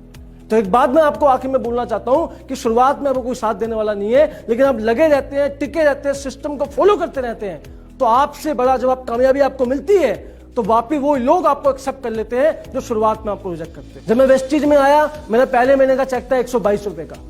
शुरुआत में मुझे बहुत दिक्कतें आई। मेरा एक डाउनलाइन थी, मुझे बुलाती है मीटिंग करने के लिए दूर दूर तक। उस टाइम ना बाइक थी ना कार थी, सिर्फ बस पास था 800 रुपए का। बस में 2-2 घंटे में ट्रैवल करके जाया करता था। 3 बजे की डाउनलाइन की मीटिंग थी, मुझे वो बुलाती 3 बजे मीटिंग करने के, सर आप आ जाओ। और जब मैं 3 बजे वहां गया तो उसका डाउनलाइन का मुझे कॉल आता है कि सर मीटिंग आज नहीं है, कल आना आप। 3 घंटे ट्रैवल करने के बाद उसने मुझे क्या बोला कि सर मीटिंग आज नहीं है, कल आना। और मुझे इतना नेगेटिवपन आया अंदर से कि मैं ये काम दोबारा जिंदगी में नहीं करूंगा। लेकिन मैंने क्या करा कि जब आप नेगेटिव होते हो तो आप क्या करते हो, आप काम छोड़ देते हो। मैंने क्या किया सर, मैंने अपने माता पिता की फोटो निकाल के अपने पर्स में रखी। और दूसरा बात मैंने क्या करा, मैंने अक्षय की फोटो निकाल के भी पर्स में रखी थी उस टाइम पे। और जब भी मैं नेगेटिव होता था, मैं अपनी माता पिता की फोटो देखता था और मैं अक्षय की फोटो देखता था तो मुझे चार्ज मिलता था कि अगर मैं नेगेटिव हो गया तो ना तो अपनी माँ बाप के सपनों को पूरा कर पाऊंगा और जिंदगी भर झापड़ खाना पड़ेगा मुझे अक्षय से। तो या तो जिंदगी भर झापड़ खाता रहे या मर्सिडीज कार लेके देगा, घर लेके देगा, ऑप्शन तेरे पास 2 ही है बस। तो मैंने क्या चूज करा, मर्सिडीज कार लेना और झापड़ ना खाना, ये मैंने चूज किया। और मैं वापिस पॉजिटिव हो जाता था। ऐसी तरीके से मैंने स्ट्रगल फेस करता रहा। मैं डायरेक्टर बना, मेरा 13,000 रुपए का चेक आया। फिर मैं सिल्वर डायरेक्टर बना, मेरा 25,000 रुपए का चेक आया। 30, 40, 50, 60, 70, 80, 1 लाख का चेक आया, 1.5 लाख का, 2 लाख का, 2.5 लाख का, 3 लाख का। फाइनली 26 साल 27 साल की एज में मेरी जो वेस्टीज में क्राउन डायरेक्टर पोस्ट पे जो इनकम आई हाईएस्ट, वो 5,05,000 रुपए की आई जो मैंने अचीव करी। और फाइनली वेस्टीज से मैंने 12 लाख रुपए की गाड़ी ली। गाड़ी का सर मुझे शौक नहीं, मैं आपको दिल से बताना चाहता हूँ। जब मम्मी मेरी शादी में जाती थी ना, तो उनको साथ ले जाने को राजी नहीं होता था। और जब मैंने खानदान में गाड़ी ली, सबसे महंगी गाड़ी मैंने खानदान में ली। और जब आज मेरी मम्मी किसी शादी में जाती है ना सर, बड़े शौक से मैं उनको गाड़ी में लेके जाता हूँ। उनकी सब दुख तकलीफें हमने दूर कर दी है। याद रखना, सुबह शाम गधे की तरह भागते हैं, इतनी मेहनत करते हैं और 4 ख्वाहिशें परिवार की पूरी नहीं कर पाते, तो आपके भागने का फायदा क्या है मुझे बताइए।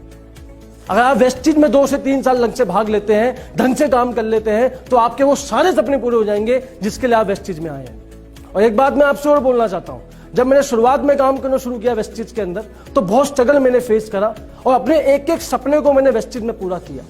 मेरा पहला ड्रीम था, मेरे पास 800 रुपए का नोकिया का फोन हुआ करता था।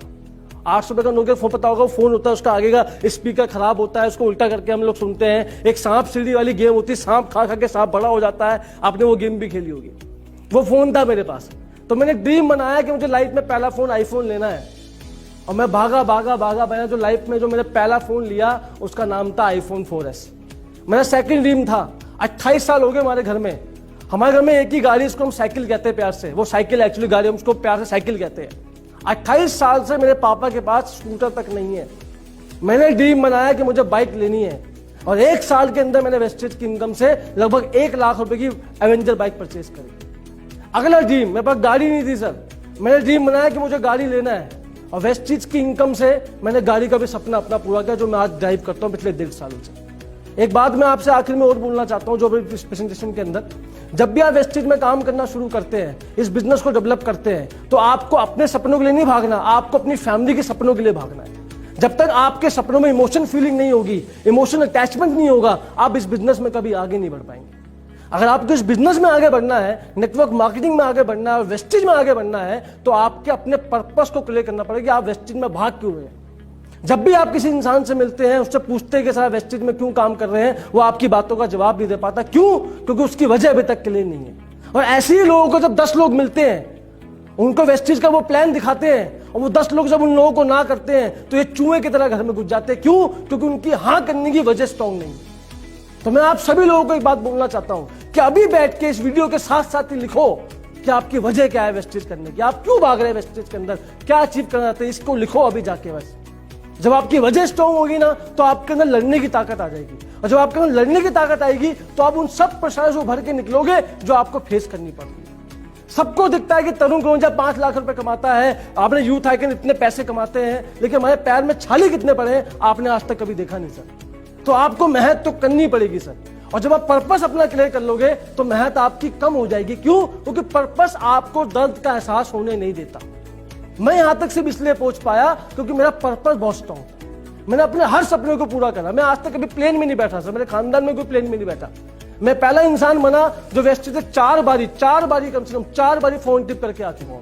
पहले मैं थाईलैंड गया, फिर मैं सिंगापुर गया, फिर मैं साउथ अफ्रीका गया, मतलब कहां मैं घूमा हूं। ऐसी लाइफ वेस्टेज ने कर दी सर, मुझे अभी भी दिन याद है कि महीने में अगर 30 दिन हुआ करते थे तो 15 दिन तरुण कनौजिया प्लेन में हुआ करता था। ऐसी लाइफ मेरी वेस्टेज के कारण हो चुकी है। आज जिंदगी में जितनी भी दुख दर्द है वो सारे मैंने खत्म कर दिए सर। और सबसे खुशी की बात मैं आज को आपको बताता हूं, सबसे खुशी की बात मैं आज आपको बताता हूं, अभी 2 से 3 महीने के अंदर, इस कोरोना पीरियड के अंदर 2 से 3 महीने के अंदर मैं वेस्टेज की इनकम से लगभग 80 से 1 करोड़ रुपए का मकान दिल्ली में लेने वाला हूं। ये मेरी सबसे बड़ी अचीवमेंट है। और जब मैं मकान लूंगा तो मेरी जिंदगी का सबसे खुशी वाला दिन वो होगा। और सबसे खुशी की बात है, जब मकान लेने के जस्ट 1 महीने के बाद, मकान लेने के जैसे 1 महीने के बाद मैं अपनी ड्रीम कार लूंगा, मर्सिडीज बेंज। और मैं आपको खुशी की बात एक और बताना चाहता हूं, जिस इंसान ने मेरे को थप्पड़ हाथ मारा था, उस इंसान ने मुझे माफी भी मांगी मुझसे, और आज वो मेरे घर पे भी आया और घर पे आकर उसने वेस्टेज को मेरे साथ ज्वाइन किया सर। ये मेरे लिए सबसे खुशी की बात है। तो जो लोग आपको नेगेटिव करते हैं, आपकी ना नहीं सुनते, उन सब काले कौओं की लिस्ट अलग से बना लो कॉपी के अंदर। उन सब काले कौओं की लिस्ट बनाओ जो आपको मना कर रहे हैं वेस्टेज के लिए। आज लगातार लगे रहो काम के अंदर, लगातार काम करते रहो, उन सब की लिस्ट बनाओ और एक ब्रॉडकास्ट लिस्ट बनाओ अपने फोन के अंदर। एक ब्रॉडकास्ट लिस्ट बनाओ जिसमें एक मैसेज करते हैं सबको पहुंच जाता है। वो लिस्ट बनाने के बाद हर दिन उन लोगों को मैसेज भेजते रहो, हर दिन मैसेज भेजते रहो, 10 चेक का, 20 का चेक का मैसेज भेजते रहो। और जैसे वो आपके लगातार ग्रोथ देखते रहेंगे, आपके लगातार चेक देखते रहेंगे, तो आपसे कभी ना कभी वो बात करना चाहेंगे और आपकी ग्रोथ से ही वो इंप्रेस हो जाएंगे और आपके साथ वो वेस्टेज वापस ज्वाइन कर लेंगे। और याद रखना, दुनिया में सबसे अच्छा जवाब आपकी जवाब नहीं देती, सबसे अच्छा जवाब देती है आपकी तरक्की। आपको सक्सेसफुल होकर दिखाना पड़ेगा। बहुत से लोग मुझे बोलते हैं कि सर लोग हमारी बात सुनते नहीं है। आपकी लोग बात इसलिए नहीं सुनते क्योंकि लाइफ में आपने अभी तक कुछ ऐसा किया ही नहीं कि लोग आपकी बात सुनते। तो मैं आज आपसे एक बात और बोलना चाहता हूं कि वेस्टेज में अगर आ गए हैं तो सबसे पहले अपना पर्पस को क्लियर कीजिए कि आप वेस्टेज में कर क्यों रहे काम। उसके बाद सिस्टम को समझिए कि सिस्टम में आपको काम कैसे करना है। जब मैं शुरुआत में वेस्टेज में आया था तो मैंने सिस्टम को नहीं समझा था, और जब मैं सिस्टम के बिना काम करता था तो मेहनत ज्यादा करनी पड़ती थी, चेक काम आता था। और जब मैंने अपने आप को सिस्टम में डाला, अपनी टीम को सिस्टम में डाला, तो मैं यहां तक पहुंचा। और आज अपनी जिंदगी के वो सारे सपने मैं पूरे कर चुका हूं जिसके लिए मैं वेस्टीज में आज आया था। आज पूरी इंडिया में लोग मुझे जानते हैं, आज पूरा सम्मान मुझे मिलता है और कंपनी का यूथ एम्पावरमेंट सेमिनार जो ऑनलाइन हो रहा है इसमें मुझे आने का मौका मिला। और एक बात मैं आपसे और बोलना चाहता हूं, सबसे दिल के करीब मेरी बात है कि वेस्टीज क्या है मैं आपको बताता हूं। आज से 1 साल पहले मेरे फादर एक्सपायर हुए थे और जब मेरे फादर एक्सपायर हुए थे तो मैं दिल्ली में नहीं था सर। और जब मेरे फादर एक्सपायर हुए तो उनको हमने अस्पताल में एडमिट करा गंगाराम के अंदर। आपने गंगाराम अस्पताल देखा होगा, आपने करोल बाग के पास आता है। तो मेरे फादर को जब मैंने वहां पे एडमिट करा तो डॉक्टर मेरी शक्ल देख के पूछता है कि तुम्हारा पैसा है इलाज करवाने के लिए? तो मैंने कहा सर आप इलाज कीजिए, मैं पैसों को अरेंजमेंट कर दूंगा। तो गंगाराम में उनकी लगती थी महीने की 1 दिन की 1 लाख रुपए कॉस्ट आईसीयू के अंदर। पापा को मैंने बचाने की बहुत कोशिश करी, बहुत पैसा लगाया, 10-15 लाख रुपए लगाया, लेकिन आज वो दुनिया में नहीं है सर। वो अलग बात है कि मैं उनको बचा नहीं पाया, लेकिन वो जहां भी होंगे बड़े खुश होंगे। जो मैं कर सकता था वो मैंने वो किया। अब बहुत से लोग मुझे बोलते हैं कि सर क्या पैसा पैसा करते हो हमेशा, पैसा पैसा पैसा, क्या पैसा होता है? ये बात तुम्हें तब समझ में आएगी जब तुम्हारे घर में कोई इंसान बीमार पड़ेगा ना और तुम जाओगे प्राइवेट अस्पताल में, तुम्हें वो बताएंगे पैसा क्या होता है। पैसे की वैल्यू तुम्हें वो लोग बताएंगे कि क्या होता है पैसा। अभी आपको समझ में नहीं आएगा, जब आपके घर में कोई भी दुख तकलीफ आएगी ना तब आपको समझ में आएगा पैसा क्या होता है। और जब मेरे पापा बीमार थे मैं काम नहीं कर पाया था सर, मैं काम नहीं कर पाया था। 2 महीना मैंने वेस्टेज में काम नहीं किया, सिंगल प्लान नहीं दिखाया किसी को, क्योंकि मैं मेंटली बहुत वीक था सर उस टाइम पे। और पापा चले गए, मैं 2 महीने सिंगल काम नहीं करा, तब भी मुझे लगभग 4 लाख रुपए महीना वेस्टेज से मुझे आया और मैंने अपने पापा का इलाज करवाया।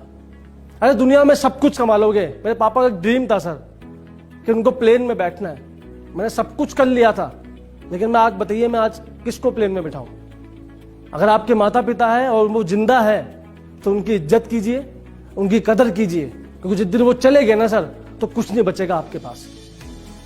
बहुत कम टाइम है हमारे पास, इस बात को ध्यान रख लीजिए सर, बहुत कम टाइम है हमारे पास। पैसा भगवान नहीं है, लेकिन भगवान से कम भी नहीं है।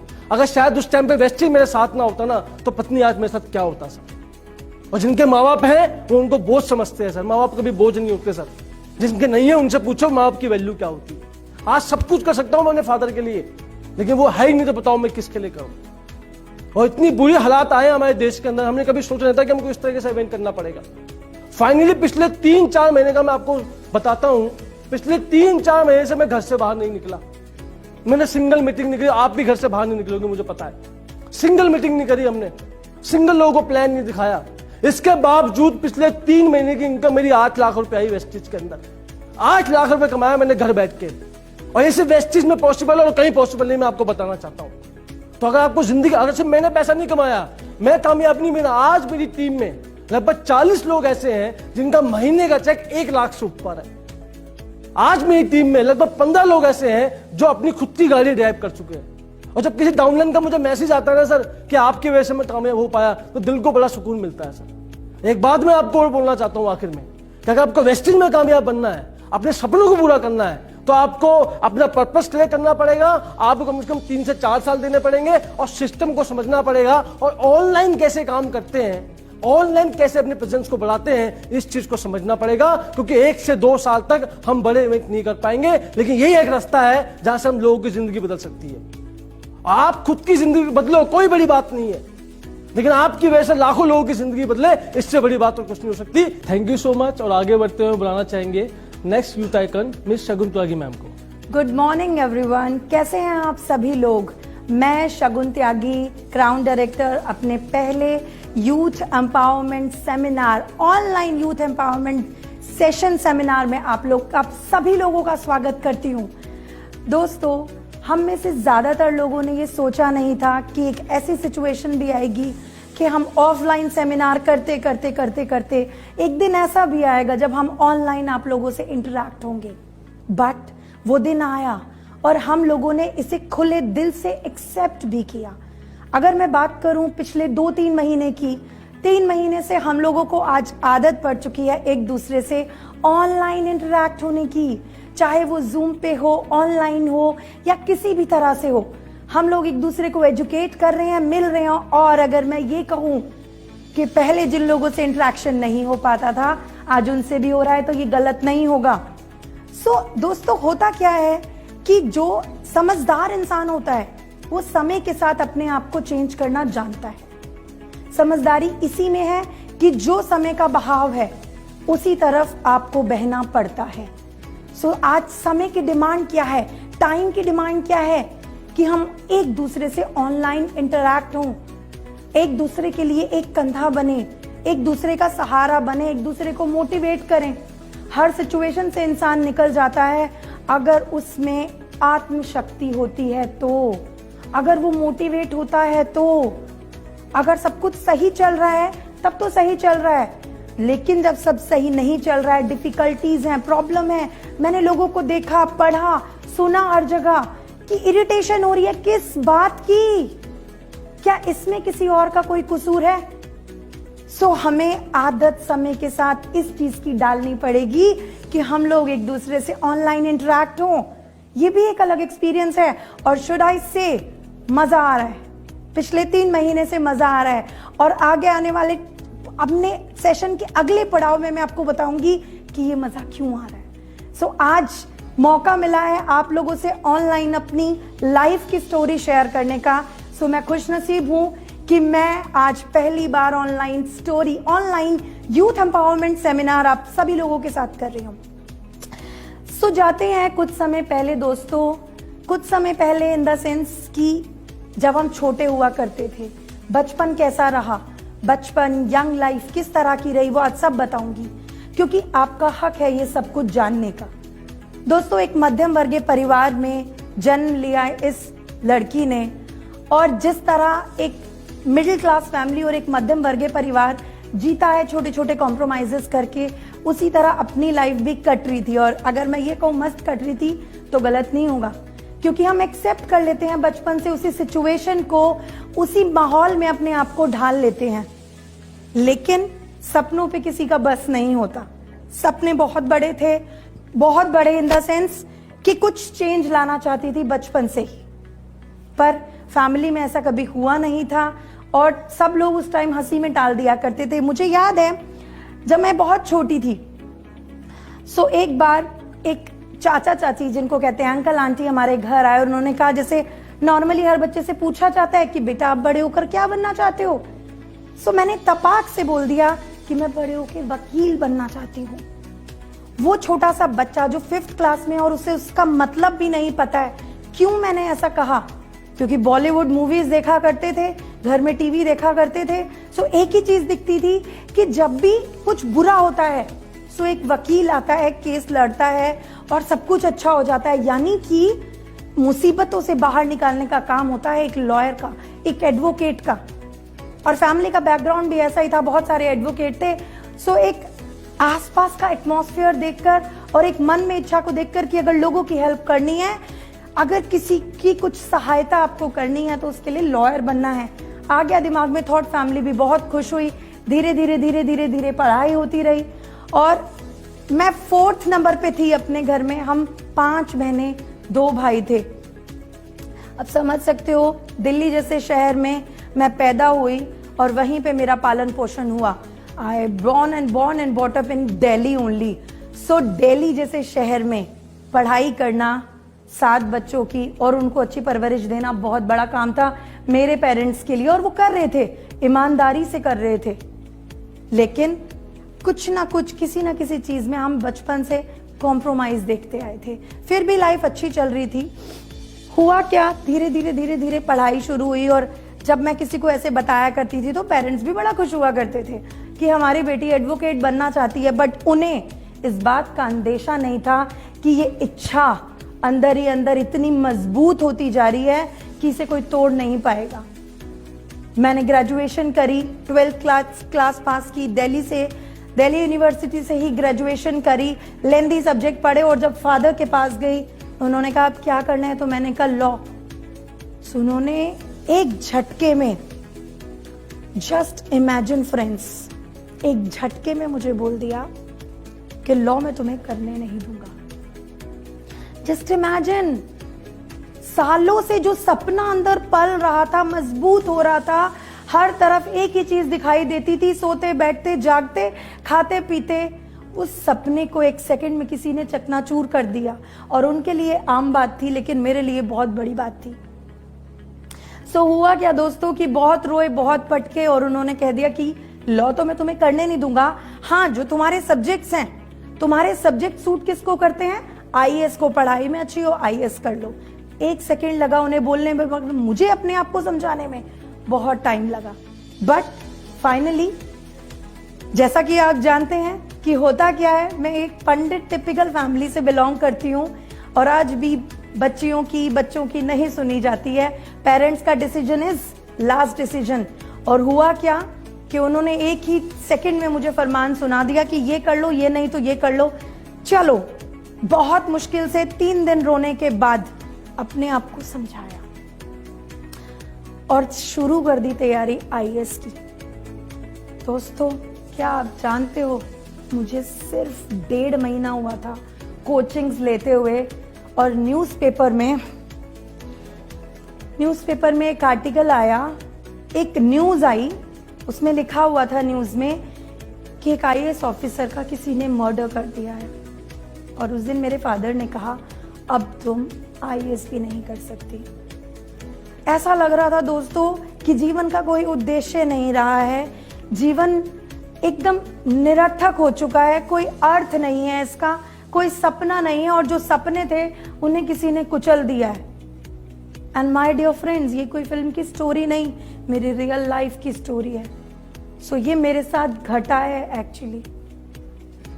मैं बहुत रोई कि मैं क्या करूं, मुझे समझ में नहीं आ रहा था मैं क्या करूं।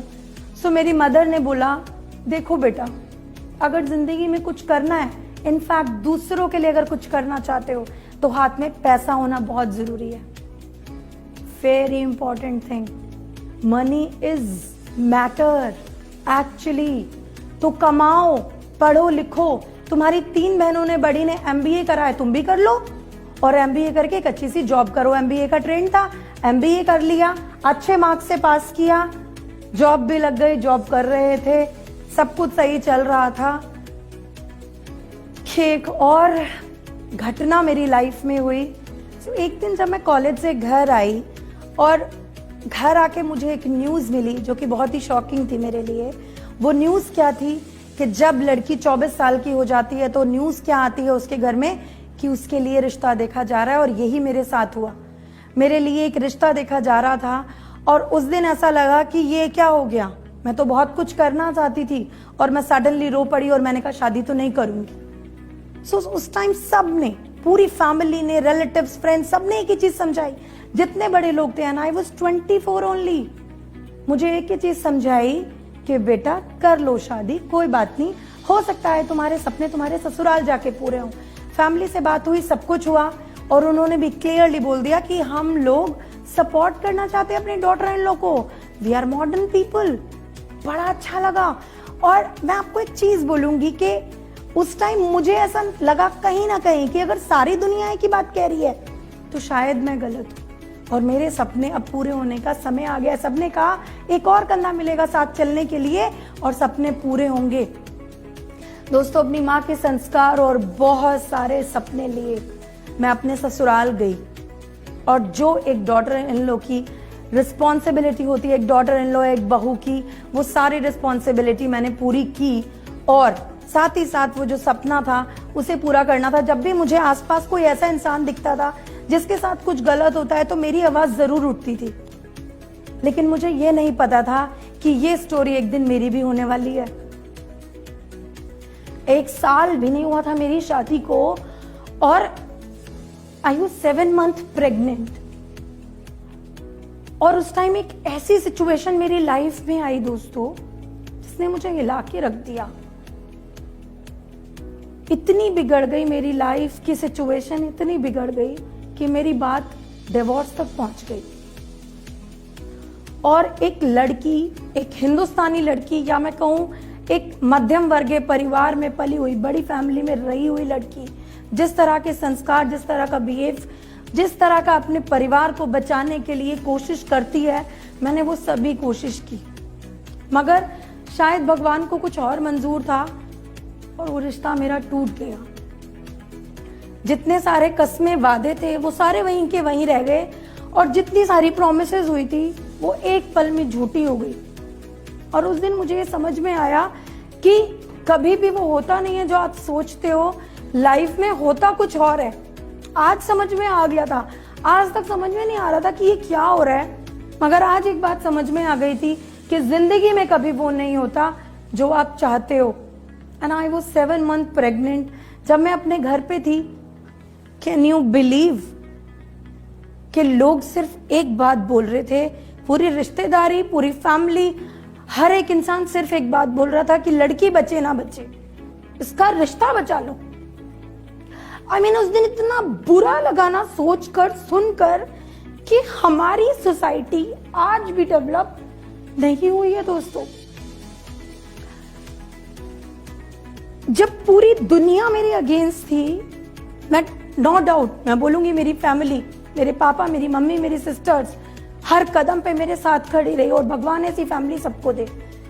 लेकिन उस दिन मेरे को रियलिटी पता लगी कि ये अपने कहने के अपने होते हैं जो आपके चारों तरफ होते हैं। और एक बहुत सब सही वर्ड है कि शुभ चिंतक होते वो हैं जिन्हें आपके शुभ से सबसे ज्यादा चिंता होती है।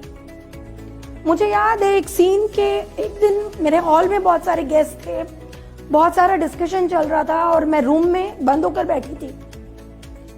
काफी दिन हो गए थे, करीब 2-3 हफ्ते हो गए थे प्रॉब्लम चलते चलते, कुछ समझ में नहीं आ रहा था। तो एट लास्ट जब बिल्कुल अथाह हो जाती है, मैंने ऊपर देखा आसमान की तरफ और देखकर सिर्फ एक ही बात बोली, भगवान से बात करना चाहती थी कि आई ट्रस्ट यू। और अगर ये हो रहा है ना, तो इसके पीछे कोई बहुत बड़ा रीजन है। अगर ये सिचुएशन मेरी जिंदगी में आई है तो भगवान भी चाहता है कि मैं कुछ बड़ा करूं और मैं फाइट करूंगी। कोई बात नहीं, पूरी दुनिया ही चाहे क्यों ना अगेंस्ट हो, मैं इनिशिएटिव लूंगी, बोल्ड डिसीजन लिया, उस रिश्ते को खत्म किया। मेरी डिलीवरी हुई, मेरी बेटी हुई, और आज बेटी की रिस्पॉन्सिबिलिटी भी मेरे सर पर थी। हालांकि मैं आपको बता दूं फिर से कि मैं एक पंडित टिपिकल फैमिली से आती हूँ, सो मेरे फादर की एक ही लाइन थी उस टाइम पर कि तुम काम नहीं करोगी, तुम पे कोई रिस्पॉन्सिबिलिटी नहीं है, अगर मैं तुम्हें खिला सकता हूं तो बच्चे को भी खिला सकता हूं। लेकिन मैंने कहा नहीं, आज मैं एक मदर हूं, सिर्फ एक डॉटर नहीं हूं। सारी हिम्मत समेट के दोस्तों फिर से काम पे गई, और इस बार स्ट्रगल डबल था। हेल्थ से वीक थी, रिस्पॉन्सिबिलिटी सर पे थी, और कहीं ना कहीं एक आशा थी कि कुछ तो बड़ा करेंगी। जॉब करी, बहुत मेहनत करी, बहुत मेहनत करी, बहुत मेहनत करी, और उसका फल मुझे क्या मिला वो मैं आज आपको बताऊंगी। मैंने इतना पैसा कमाया, इतना पैसा कमाया, और मेरी जिंदगी में जितना किसी दूसरे ने नहीं कमाया होगा उतना पैसा कमाया। और मेरी बेटी के कहने से पहले हर एक चीज उसे लाकर उसके कदमों में रख दी मैंने। हर एक फैसिलिटी उसके पास थी, और मैं पूरी दुनिया में बड़े शान से कहती थी कि I am a very good mother, मैं एक बहुत अच्छी मां हूं। मैं हमेशा एक ही बात पे बड़ा घमंड करती थी कि I am a very good mother, बहुत अच्छी मां हूं, बहुत अच्छी परवरिश दे रही हूं अपनी बच्ची को। एक हादसा मेरी जिंदगी में हुआ जुलाई 2017। मेरी बेटी के स्कूल से मुझे एक कॉल आया जिसमें एक स्पेशल पीटीएम मीटिंग अरेंज की, जिसमें principal, counsellor, class teacher, 2 teacher और थी। और मुझे एक झटके में एक चीज बोल दी टीचर्स ने कि मैम सॉरी, आपका बच्चा मेंटली स्टेबल नहीं है और हम उसे अब नॉर्मल बच्चों के साथ कंटिन्यू नहीं कर पाएंगे। उस दिन मुझे ऐसा लगा कि किस बात का घमंड था, किस बात का घमंड था शगुन तुझे। मुझे स्कूल से नोटिस मिला कि 1 मंथ के अंदर आप अपने बच्चे को या तो स्कूल से निकाल लो या हम उसे मेंटली स्टेबल बच्चों के साथ कंटिन्यू कर सकते हैं। उस दिन औकात समझ में आई एक्चुअली कि पैसा सब कुछ नहीं होता। मैंने बच्ची से बात की, मुझसे बात नहीं करना चाहती थी। एक लाइन उस दिन मेरी बेटी ने मुझे बोली, mom you are the bad mother in the world and I don't want to talk to you, that's it. Back foot पे, पूरी लाइफ का कमाया हुआ पैसा सब जीरो हो रहा था and I am on back foot. बहुत सोचा, बहुत समझा, और मैं आपको बता दूं कि मेरी लाइफ में ऐसे कोइंसिडेंस बहुत हुए हैं।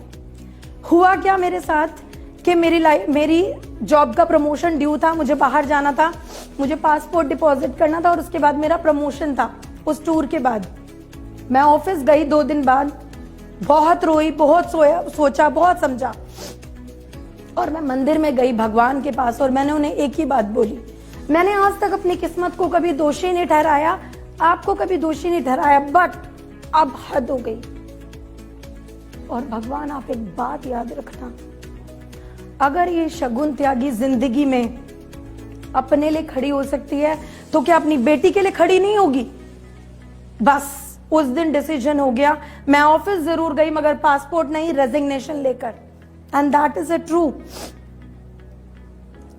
जब मैं रेजिग्नेशन लेकर ऑफिस गई तो ऑफिस से पार्किंग तक ही आई थी, सो मेरे को एक कॉल आया मेरी ग्रेट अपलाइन इंद्रानी मैम का, क्योंकि मैं उस टाइम वेस्टीज के सप्लीमेंट ऑलरेडी यूज कर रही थी, हेल्थ के करके कई साल से खा रही थी, मगर जब भी बिजनेस की बात होती थी बात टाल देती थी, बात सुनती नहीं थी कभी भी उनकी।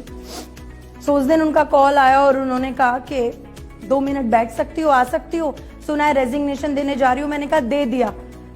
जैसे ही मैंने उनकी ये बात सुनी कि 2 मिनट बैठ सकती हो, आई वाज शॉक्ड।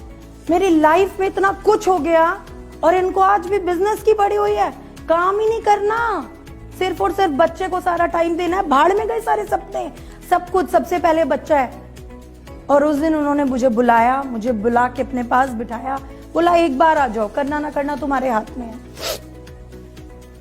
मैं गई, मैं बैठी उनके पास, और जब मैंने वेस्टीज का बिजनेस प्लान देखा, आप मानोगे नहीं, मेरे होश उड़ गए। मेरे पैरों के नीचे से ऐसा लग रहा था जमीन हिल गई हो, और मैं सर पकड़ के बैठ गई दोनों हाथों से कि ये क्या हो गया मुझसे। अगर ये बात मैंने आज से कई साल पहले सुन ली होती तो आज लाइफ कुछ से कुछ हो सकती थी। जहां शगुन त्यागी लाखों के सपने देखती है, यहां तो करोड़ों पूरे हो सकते हैं, करोड़ों रुपए इस प्लान से आ सकते हैं। ऐसा प्लान है, दूसरों की हेल्प कर सकते हो आप, जो आप बचपन से सपना देखते हो। और तो और दोस्तों, मैं वकील बनने का सपना देखती थी और आज मुझे देखकर मैक्सिमम लोग ये कहते हैं मैम आप एडवोकेट हो। लॉ ऑफ अट्रैक्शन काम करता है। भगवान को जो आपको देना होता है वो दे के रहता है, चाहे किसी भी तरह से सिचुएशन घुमाई जाए। बस फिर क्या था, ना नहीं कह पाई, और कहने का तो हिम्मत ही नहीं थी, शर्म आ रही थी कि ये बात मैंने इतने दिनों से सुनी क्यों नहीं। 1 महीने का ब्रेक लिया मैंने। 1 सितंबर 2017 से मैंने फाइनली काम को स्टार्ट किया, डॉटर को थोड़ा सा टाइम देने के बाद, और अब मेरी जर्नी शुरू हो गई वेस्टीज में। बहुत मेहनत करी दोस्तों, बहुत मेहनत करी, पिछले 2.5 साल से मेहनत कर रही हूं, मगर आज एक विश्वास है कि सही जगह मेहनत कर रही हूं दोस्तों। अगर मैं अपने पहले चेक की बात करूं तो जो मेरा पहला चेक था वो सिर्फ मात्र 449 रुपीज का था। चैलेंजेस आते हैं लोगों, दोस्तों, चैलेंजेस आते हैं लाइफ में, लेकिन घबराना नहीं है। और हम डिमोटिवेट हो जाते हैं छोटी छोटी सिचुएशन से। छोटी छोटी सिचुएशन से अगर आप डिमोटिवेट होगे तो लाइफ कैसे चलेगी। अगर मैं लाखों की सैलरी छोड़कर 449 रुपीज के चेक पे भी खुश हो सकती हूँ कि किसी को शॉप चेंज करके आज तक 449 नहीं मिला, सो आप में तो बहुत कैपेबिलिटीज हैं। मेरे ऊपर रिस्पॉन्सिबिलिटी भी थी, उसके बाद भी मैं डटी रही, और धीरे धीरे धीरे धीरे वो मंजर भी आया जब मेरा चेक 2 लाख रुपए का आया, और आज बहुत अच्छा लग रहा था। और एक चीज बोलना चाहूंगी इस बिजनेस में दोस्तों, अपलाइन का बहुत बड़ा रोल होता है। मेरी अपलाइन इंद्रानी मैम, उन्होंने कभी मेरा साथ नहीं छोड़ा, ना तब ना अब। हर मोमेंट, हर सेलिब्रेशन, हर चैलेंजेस में वो मेरे साथ खड़ी रही, कंधे से कंधा मिला के। सो लेकिन मैंने उनकी बात को कभी टाला नहीं, ये बहुत इंपॉर्टेंट चीज थी। वेस्टीज से अगर मैं अचीवमेंट की बात करूं तो यस, मैंने अपनी बेटी ने जो मेरी गाड़ी बोल दी थी, बलेनो टॉप मॉडल 9,82,000 की, वो उसे एक ही साल में उसके बर्थडे पर गिफ्ट की। Yes, but this is not my achievement. Lakhs का check, this is not my achievement. पूरी फैमिली को लेके फॉरेन ट्रिप, वेस्टीज के टूर, क्रूज पे गई, but this is not still my achievement. दोस्तों, अगर अचीवमेंट की बात करूं तो मेरा अचीवमेंट ये है वेस्टीज से कि आज मेरी बेटी के वर्ड्स हैं, mom you are the best mother in the world. कोई अगर बनना चाहे तो सिर्फ आपके जैसा बने। एक चीज बोलूंगी आज आपको मैं, 17 फोटो लगा दो 18वीं अपनी, आपका बच्चा उन 17 में से एक बनना चाहेगा, मगर आपके जैसा नहीं। और अगर ये पॉसिबल है तो इसी इंडस्ट्री में पॉसिबल है कि हमारे बच्चे बनना चाहते हैं तो सिर्फ हमारे जैसे। इतनी ब्यूटीफुल इंडस्ट्री है ये। और बात अगर मैं सिर्फ पैसों की भी ना करूं, बात पैसों की नहीं है दोस्तों। जो करंट सिचुएशन आप देख रहे हो, लॉकडाउन देख रहे हो, पैसा तो हमें आ रहा है। मार्च में तो फिर भी काम हो गया था, अप्रैल में 0 काम हुआ, लेकिन पैसा आया। लाखों रुपए अगर आपको बैठे बैठे आ रहे हैं जब आप घर से बाहर पैर नहीं निकाल रहे, तो क्या चाहिए आपको। अभी कल ही की बात है, हमने सुबह एक न्यूज देखी, सुशांत सिंह राजपूत जो कि एक सेलिब्रिटी हैं, उन्होंने सुसाइड कर लिया। और सिचुएशन क्या थी, इतने सारे प्रोजेक्ट उनके पास लाइन में पड़े हुए थे, पैसा था, पावर थी, पोजीशन थी, नाम था, सब कुछ। तो क्या रहा होगा, डिप्रेशन अभी तक उसका कारण बताया जा रहा है, रियल अभी तक किसी को कुछ नहीं पता। सो कभी कभी सिचुएशन ऐसी होती है। क्यों था डिप्रेशन, मैंने एक लाइन पढ़ी कि सडन कोई नहीं मरता, पता नहीं कब से मर रहा था। ये इंडस्ट्री आपको एक सबसे ब्यूटीफुल चीज क्या देती है वो मैं आपको बताऊंगी, नेटवर्किंग। सबसे ब्यूटीफुल चीज देती है मोटिवेशन। आपकी पूरी फैमिली के घर का एटमॉस्फेयर चेंज हो जाता है, मोटिवेट हो जाते हैं सब लोग। आज अगर हम मुंह लटका के कभी घर में चले जाएं तो बच्चे सामने से आके पता है क्या कहते हैं, मम्मी कोशिश करने वालों की कभी हार नहीं होती, and you are the best. ये लाइन सुनने के लिए लाखों रुपए भी कम पड़ जाते हैं। सो ये इंडस्ट्री ये देती है आपको। और अगर मैं पैसों की बात करूं, सो लॉकडाउन में हम सबके चेक्स ने ये प्रूव कर दिया कि पैसा कितना है। दोस्तों, यूथ एक ऐसी कैटेगरी है जिसका फ्यूचर ब्राइट है। और अगर मैं इंडिया की बात करूं, सो इंडिया में जो एवरेज एज है वो 29 ईयर्स, मींस 29 ईयर्स यूथ का टाइम है दोस्तों, यूथ का। सो आगे भी ग्रो यूथ ही करेगा। और प्लानिंग कमीशन ऑफ इंडिया की रिपोर्ट है कि 2020 से लेकर 2040 तक इंडिया का कम से कम 30 से 40% इंसान यूथ होगा। लेकिन यूथ के पास आइडियाज बहुत हैं, उसको एग्जीक्यूट करने के लिए अच्छी इंडस्ट्री, अच्छी एथिकल कंपनी चाहिए।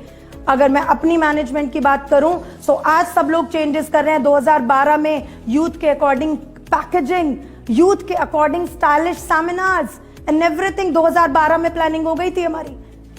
सो ये है हमारी विजनरी मैनेजमेंट। मैंने एक न्यूज में पढ़ा था कि 2019 में तमिलनाडु में सिर्फ 14 वैकेंसीज निकली स्वीपर की, और उसे अप्लाई करने के लिए कितने लोगों ने टेस्ट दिया आप जानते हैं? हजारों लोगों ने। बड़ी बात ये नहीं है, बड़ी बात ये है कि वो सारे लोग MBA एंड इंजीनियर्स थे। 58,000 लोगों ने मुरादाबाद में फिजिकल टेस्ट दिया सफाई कर्मचारियों के लिए।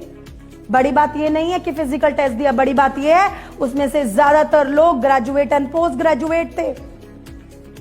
सो ये कंडीशन हो गई है। और अगर मैं लॉकडाउन की बात करूं, सो बहुत सारी गवर्नमेंट डिक्लेयर कर चुकी है कि 1 साल तक कोई नौकरी नहीं है। सो कहां जाओगे, क्या करोगे, ये बताओ। ये इंडस्ट्री वो है जो आपको वर्क फ्रॉम होम का चांस देती है। ये इंडस्ट्री वो है जहां आप अथाह पैसा, मोटिवेशन, और सबसे बड़ी चीज, इस कोरोना वायरस ने पूरी दुनिया की औकात, पूरी दुनिया की सिचुएशन उन्हें बता दी। सेलिब्रिटीज भी इससे बचे नहीं रहे। क्यों? क्योंकि मैक्सिमम स्टेरॉइड्स पे जीते हैं। और जितने लोग भी हेल्थ से सॉलिड थे, जितने लोग भी हेल्थ अच्छी थी जिनकी, उन सब ने सर्वाइव किया और आज भी कर रहे हैं। सो ये इंडस्ट्री है, health industry. Vestige marketing private limited, ये इतना खूबसूरत नाम है कि ये हेल्थ और वेल्थ दोनों एक साथ दे देता है हमें। सो आप अगर देर करोगे तो सोचते रह जाओगे और 3 साल बाद फिर वहीं के वहीं होंगे और सोच रहे होंगे कि क्या करें। करना है तो करना है, सोच लो, कर लो। यूथ के लिए इससे बढ़िया प्लेटफॉर्म और कोई है नहीं।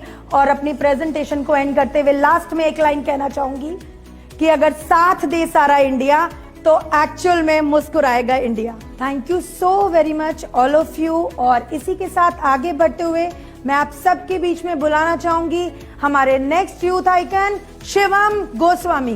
गुड मॉर्निंग फ्रेंड्स, मैं शिवम गोस्वामी आप सबका वेलकम करता हूं हमारे ऑनलाइन यूथ एम्पावरमेंट सेमिनार में। आज आप जानते हो the world has been affected by corona virus और वक्त के साथ बदलना बहुत ज्यादा जरूरी है। 3 तरह के लोग इस दुनिया में होते हैं। पहला, जो वक्त से पहले बदलते हैं, वो बहुत सक्सेस को हासिल करते हैं, बहुत ऊंचाइयों पे जाते हैं, बहुत आगे बढ़ते हैं। दूसरा, जो वक्त के साथ बदलते हैं, वो भी सक्सेस को पाते हैं। तीसरा, जो वक्त के बाद बदलते हैं, वो सक्सेस को नहीं हासिल कर पाते।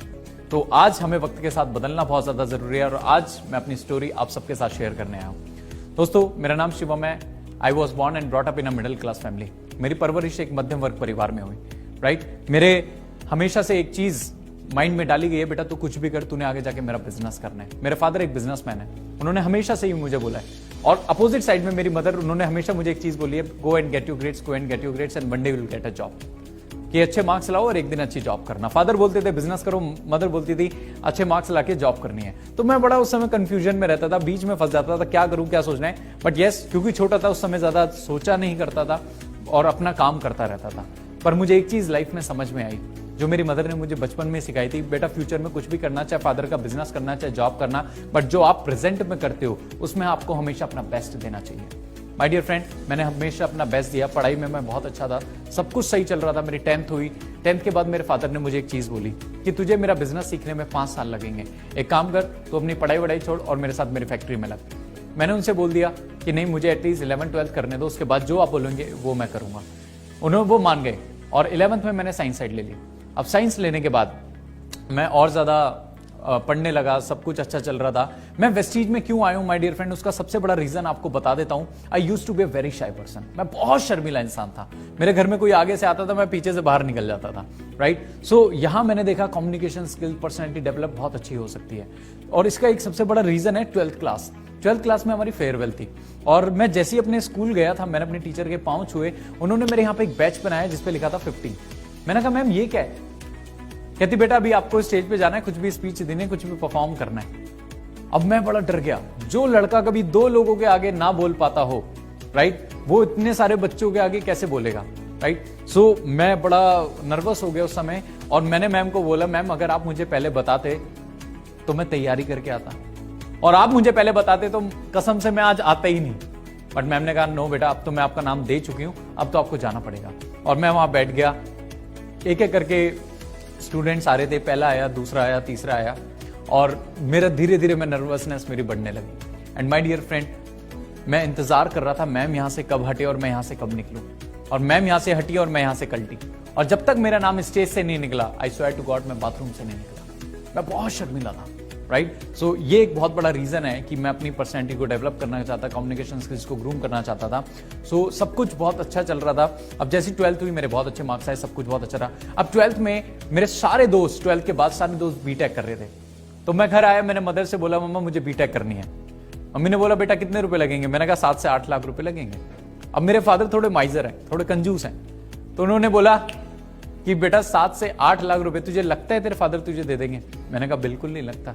कहते काम कर, तूने आगे जॉब करनी नहीं है, फादर का बिजनेस संभालना है, तो एक काम कर, तू नॉर्मल DU में अपना एडमिशन ले ले, तेरे मार्क्स अच्छे, तेरा वहां पे एडमिशन हो जाएगा और तू अपनी नॉर्मल स्टडी कर। मैंने कहा ये भी ठीक है। तो मेरा एडमिशन हो गया रामजस कॉलेज में। रामजस कॉलेज में मेरा फर्स्ट ईयर बहुत अच्छा रहा, सेकंड ईयर बहुत अच्छा रहा, मार्क्स बहुत अच्छे रहे, अटेंडेंस बहुत अच्छी रही, सब कुछ सही चल रहा था। एक दिन अचानक एक दोस्त का फोन आया जो मेरा स्कूलमेट था, उसका फोन आया और उसने मेरे से बोला शिवम तू कल क्या कर रहा है? अगले दिन संडे था। मैंने बोला भाई मैं क्रिकेट खेलूंगा। कहता तुझे क्रिकेट नहीं खेलना, तुझे मेरे साथ चलना है। मैंने कहा कहां? कहता बस ये मत पूछ, तू चल के देख, तेरा जीवन बदल जाएगा। भाई तू चल के देख, तेरे जीवन में एक मकसद पैदा होगा जो तुझे कामयाबी तक ले जाएगा।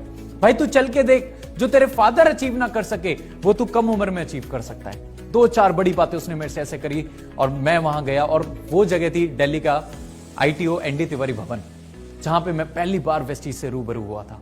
And my dear friend, product part मुझे बहुत अच्छा लगा, बिजनेस पार्ट मुझे बहुत अच्छा लगा, बस जिस चीज ने मेरे ऊपर सबसे ज्यादा इंपैक्ट डाला था वो था टेस्टिमोनियल पार्ट, जहां पे इंसान आके ये बताते हैं कि मैं पहले ये था और अब मैं ये बन गया हूं। सो मैंने देखा बहुत सारे ऐसे लोग जो ज्यादा क्वालिफाइड नहीं हैं, राइट, जो शायद 5वीं के बाद कभी स्कूल भी नहीं गए, ऐसे लोग ऑडी, BMW, मर्सिडीज, जैगुआर जैसी गाड़ियां चला रहे हैं, लाखों रुपए महीना कमा रहे हैं। आज एक बच्चा पढ़ता है, हर बच्चे के माँ बाप बोलते हैं go and get you grades and one day you will get a job.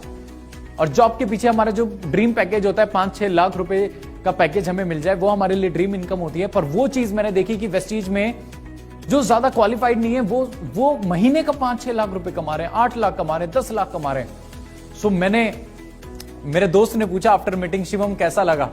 तो मैंने उसे एक लाइन बोली थी, मैंने कहा यहाँ घोड़ों को नहीं मिल रही है घास और गधे खा रहे हैं च्यवनप्राश। तो मैं बड़ा मतलब हैरान था, सॉरी टू से, बट यस, मैं उस समय मैंने उसे यही बोला था। तो मैंने अपने जो मेरे सीनियर है मान सर, मैंने उनसे एक बोला था कि सर क्या वेस्टीज में कोई स्टूडेंट है जो 20-30 हजार कमाता हो, मुझे उसका चेक दिखा दीजिए, ताकि मैं भी जब वेस्टीज को लोगों के पास लेके जाऊंगा, स्टूडेंट्स के पास लेके जाऊंगा, यूथ के पास लेके जाऊंगा, तो मैं उन्हें दिखा पाऊंगा कि वेस्टीज में स्टूडेंट भी कामयाब है। तो सर ने एक चीज बोली, बेटा नहीं है। और मैं बड़ा खुश हुआ, मैंने ऊपर वाले का शुक्रिया अदा किया, थैंक यू गॉड, पता नहीं आप मेरे से इतना प्यार क्यों करते हैं। आज मेरे पास नहीं है किसी का चेक दिखाने के लिए, आने वाले टाइम में पूरे हिंदुस्तान के पास मेरा चेक होगा दिखाने के लिए। माय डियर फ्रेंड, इंसान की लाइफ में 2 चीजें बड़ी कीमती होती हैं, अनमोल जिसे हम कहते हैं, फैमिली और फ्रेंड्स। और ये दोनों ही मेरे अगेंस्ट थे।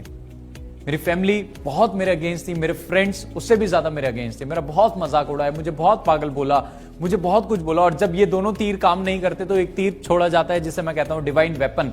और बहुत लोगों पे वो डिवाइन वेपन काम करता है जिसे बोलते हैं इमोशनल अत्याचार, राइट? मेरे साथ भी हुआ। बट मैं एक चीज समझता था जो मुझे समझ में आई जब मैंने वेस्टीज को स्टार्ट किया, कि या तो वेस्टीज में 3 साल काम कर लूं या बाहर 30 साल, 3 साल या 30 साल। मुझे एक चीज समझ में आई, अगर 3 साल काम कर लिया तो आने वाले 30 साल मुझे एटलीस्ट पैसों के लिए काम करने की जरूरत नहीं पड़ेगी। मैं यही चीज चाहता था अपनी लाइफ में, टाइम फ्रीडम, मनी फ्रीडम। ये चीज बहुत ज्यादा जरूरी होती है हम सबकी लाइफ में। कोई पैसा कमाता है तो समय नहीं है, समय है तो पैसा नहीं है। और ये दोनों चीज मुझे एक रूफ के अंदर मिल रही थी और वो थी वेस्टीज। मैंने करना स्टार्ट किया, बहुत सारे चैलेंजेस आए, बहुत सारे दोस्तों ने मना किया, बहुत सारे दोस्त हंसे, पागल बोला, मजाक उड़ाया, बट मैं फोकस था। मैंने एक इंसान ने घड़ी से पूछा, वक्त से पूछा, मैं हार क्यों जाता हूं? तो घड़ी ने, वक्त ने बड़ा सुंदर सा आंसर दिया कि दिन हो या रात हो, धूप हो या बरसात हो, ठंड हो या गर्मी हो, मैं कभी रुकता नहीं। ए इंसान, तू भी मेरी आदत डाल ले, तू कभी हारेगा नहीं। आपने कभी रुकना नहीं है। मेरे शुरू के 10 बेस्ट फ्रेंड्स जो बोलते थे तेरे लिए जान दे देंगे, उन्होंने 1000 रुपए नहीं दिए। उन्होंने मेरे कहने से 1000 रुपए के प्रोडक्ट्स नहीं लिए। और करना क्या था? सिर्फ दुकान बदलनी थी। चाय, कॉफी, पेस्ट, साबुन, shampoo, hair oil, cooking oil, जो चीजें हम बाहर से लेते हैं मैंने वेस्टीज से लिया। और यही चीज मैं समझाता था तो उन्हें लगता था कि पागल बना रहे। बट माय डियर फ्रेंड, मुझे पता था कि ये आने वाले टाइम का बिजनेस है, ये 21वीं सदी का बिजनेस है। आप पढ़िए कि आने वाले टाइम में जब बहुत सारी प्रॉब्लम्स लोगों के पास होगी, अनएम्प्लॉयमेंट रेशो आप आज देख रहे हो कैसा बढ़ रहा है, तो उस समय में जितनी नौकरियां नहीं होंगी, आज हर एक इंसान क्या बोल रहा है? सेल्फ एम्प्लॉयमेंट, स्वरोजगार, स्वरोजगार। तो उसके लिए वेस्टीज बहुत जबरदस्त प्लेटफॉर्म है। मैंने करना स्टार्ट किया, सारे दोस्तों ने मना किया, बट यस, मैं लगा रहा। आप याद रखना, मैं हमेशा एक बात बोलता हूं, जब भी आप अपने सपने पूरे करने चाहेंगे, आपके पास 2 ऑप्शन होंगे। पहला, या तो अपने दोस्तों को छोड़ दो, दूसरा, या तो अपने सपनों को छोड़ दो। मैंने अपने दोस्तों को छोड़ना जरूरी समझा, क्योंकि मुझे पता था हर एक फ्रेंड, समझ गए होंगे आप, मेरे दोस्त, मुझे पता था आज बोल रहे हैं, जब मैं अपने आप को प्रूव कर दूंगा, उन्हीं दोस्तों की राय मुझे लेके चेंज हो जाएगी, राइट? मैं करता रहा, बहुत सारे चैलेंजेस आते रहे, लगा रहा, करता रहा। पहले महीने का मेरा चेक था 201 रुपए, 201। दूसरे महीने का मेरा चेक था 856 रुपए। तीसरे महीने का मेरा चेक था 1698 रुपए। मुझे बहुत अच्छा लगा, बहुत खुशी हुई कि जिस काम को करके मेरे दादा को, पापा को, नाना को 1 रुपया नहीं आया, मुझे 200, 800, 1600 रुपए तो आए। नहाते तो वो भी थे, चाय वो भी पीते थे, पेस्ट वो भी करते थे। एटलीस्ट मुझे कुछ तो आया। Something is better than nothing. और जब मेरे इतने पे चेक्स बने, बहुत सारे लोग नेगेटिव हो जाते हैं। क्यों हो जाते हैं? क्योंकि उनके अंदर पेशेंस नहीं होता। आप डायरेक्ट सेलिंग इंडस्ट्री में आ रहे हैं, नेटवर्क मार्केटिंग में आ रहे हैं, वेस्टीज में आ रहे हैं, आपको पेशेंस रखना पड़ेगा। मैं बोलता हूं it's not an overnight success. Lionel Messi का मैं एक इंटरव्यू सुन रहा था, तो उस इंटरव्यूअर ने उनसे एक बात बोली कि आप तो रातों रात सुपरस्टार बन गए। तो लियोनेल मेसी ने एक बात बोली, it took 17 years and 114 days to become an overnight success। कि 17 साल और 114 दिन लगे, जिसे आप इतना आसानी से ओवरनाइट सक्सेस बोल रहे हो, ये ओवरनाइट नहीं है। मुझे यहां पहुंचने में 17 साल और 114 दिन लगे, right? So my dear friend, overnight कुछ भी नहीं होता। एक 3 घंटे की मूवी को हिट कराने के लिए 3-3 साल लग जाते हैं। हमें तो अपनी जिंदगी को हिट कराना है, तो 3 साल तो दे सकते हैं। मैं हमेशा बोलता हूं, जो लोग वेस्टीज में कामयाब होना चाहते हैं, 3 साल का कमिटमेंट लेके आइए। 3 साल, 3 years। पहले साल सीखेंगे, दूसरे साल सिखाएंगे, तीसरे साल से कमाएंगे और फिर सारी जिंदगी उड़ाएंगे। ये मेरा प्रोसेस है जो मैंने अपने माइंड में डाला था। कि व्हाट मे कम 3 साल मुझे देने ही देना है, 3 साल मुझे काम करना ही करना है, 3 साल मुझे मेहनत करनी है, कोई साथ दे या ना दे, मैं लगा रहूंगा, मैं मेहनत करता रहूंगा, मैं आगे बढ़ूंगा, राइट। और ऐसे करते करते 1600 से फिर चेक बढ़ते बढ़ते 1 साल बाद मेरी इनकम पहुंची 20,000 रुपए। आई वॉज क्वाइट हैप्पी कि चलो कुछ तो है। 20 साल बाद जब मेरा 20,000 पहुंचा तो दूसरे साल मैंने और मेहनत करी, और ज्यादा पहुंचा, और मैं आपको बता देता हूं आफ्टर 2 इयर्स मेरी इनकम थी 40,000। क्यों? उस समय स्टूडेंट्स नहीं थे, मैंने पूरा एक एक सिस्टम समझा, अपनी टीम के लिए वो ट्रेल बिछाया, लोगों के लिए एग्जांपल्स बना, लोगों के लिए इतने लोगों के लिए काम किया है, राइट। 3 साल मुझे लग गए पहला 1 लाख आने में, 3 साल। इसलिए मैं बोल रहा हूं 3 साल। अगर 3 साल से पहले मैं क्विट कर लेता तो क्या होता? क्या आज मैं यहां तक पहुंचता? हमेशा याद रखना, 50,000 1 लाख तक पहुंचना मुश्किल होता है, 1 लाख को 5 लाख करना मुश्किल नहीं है।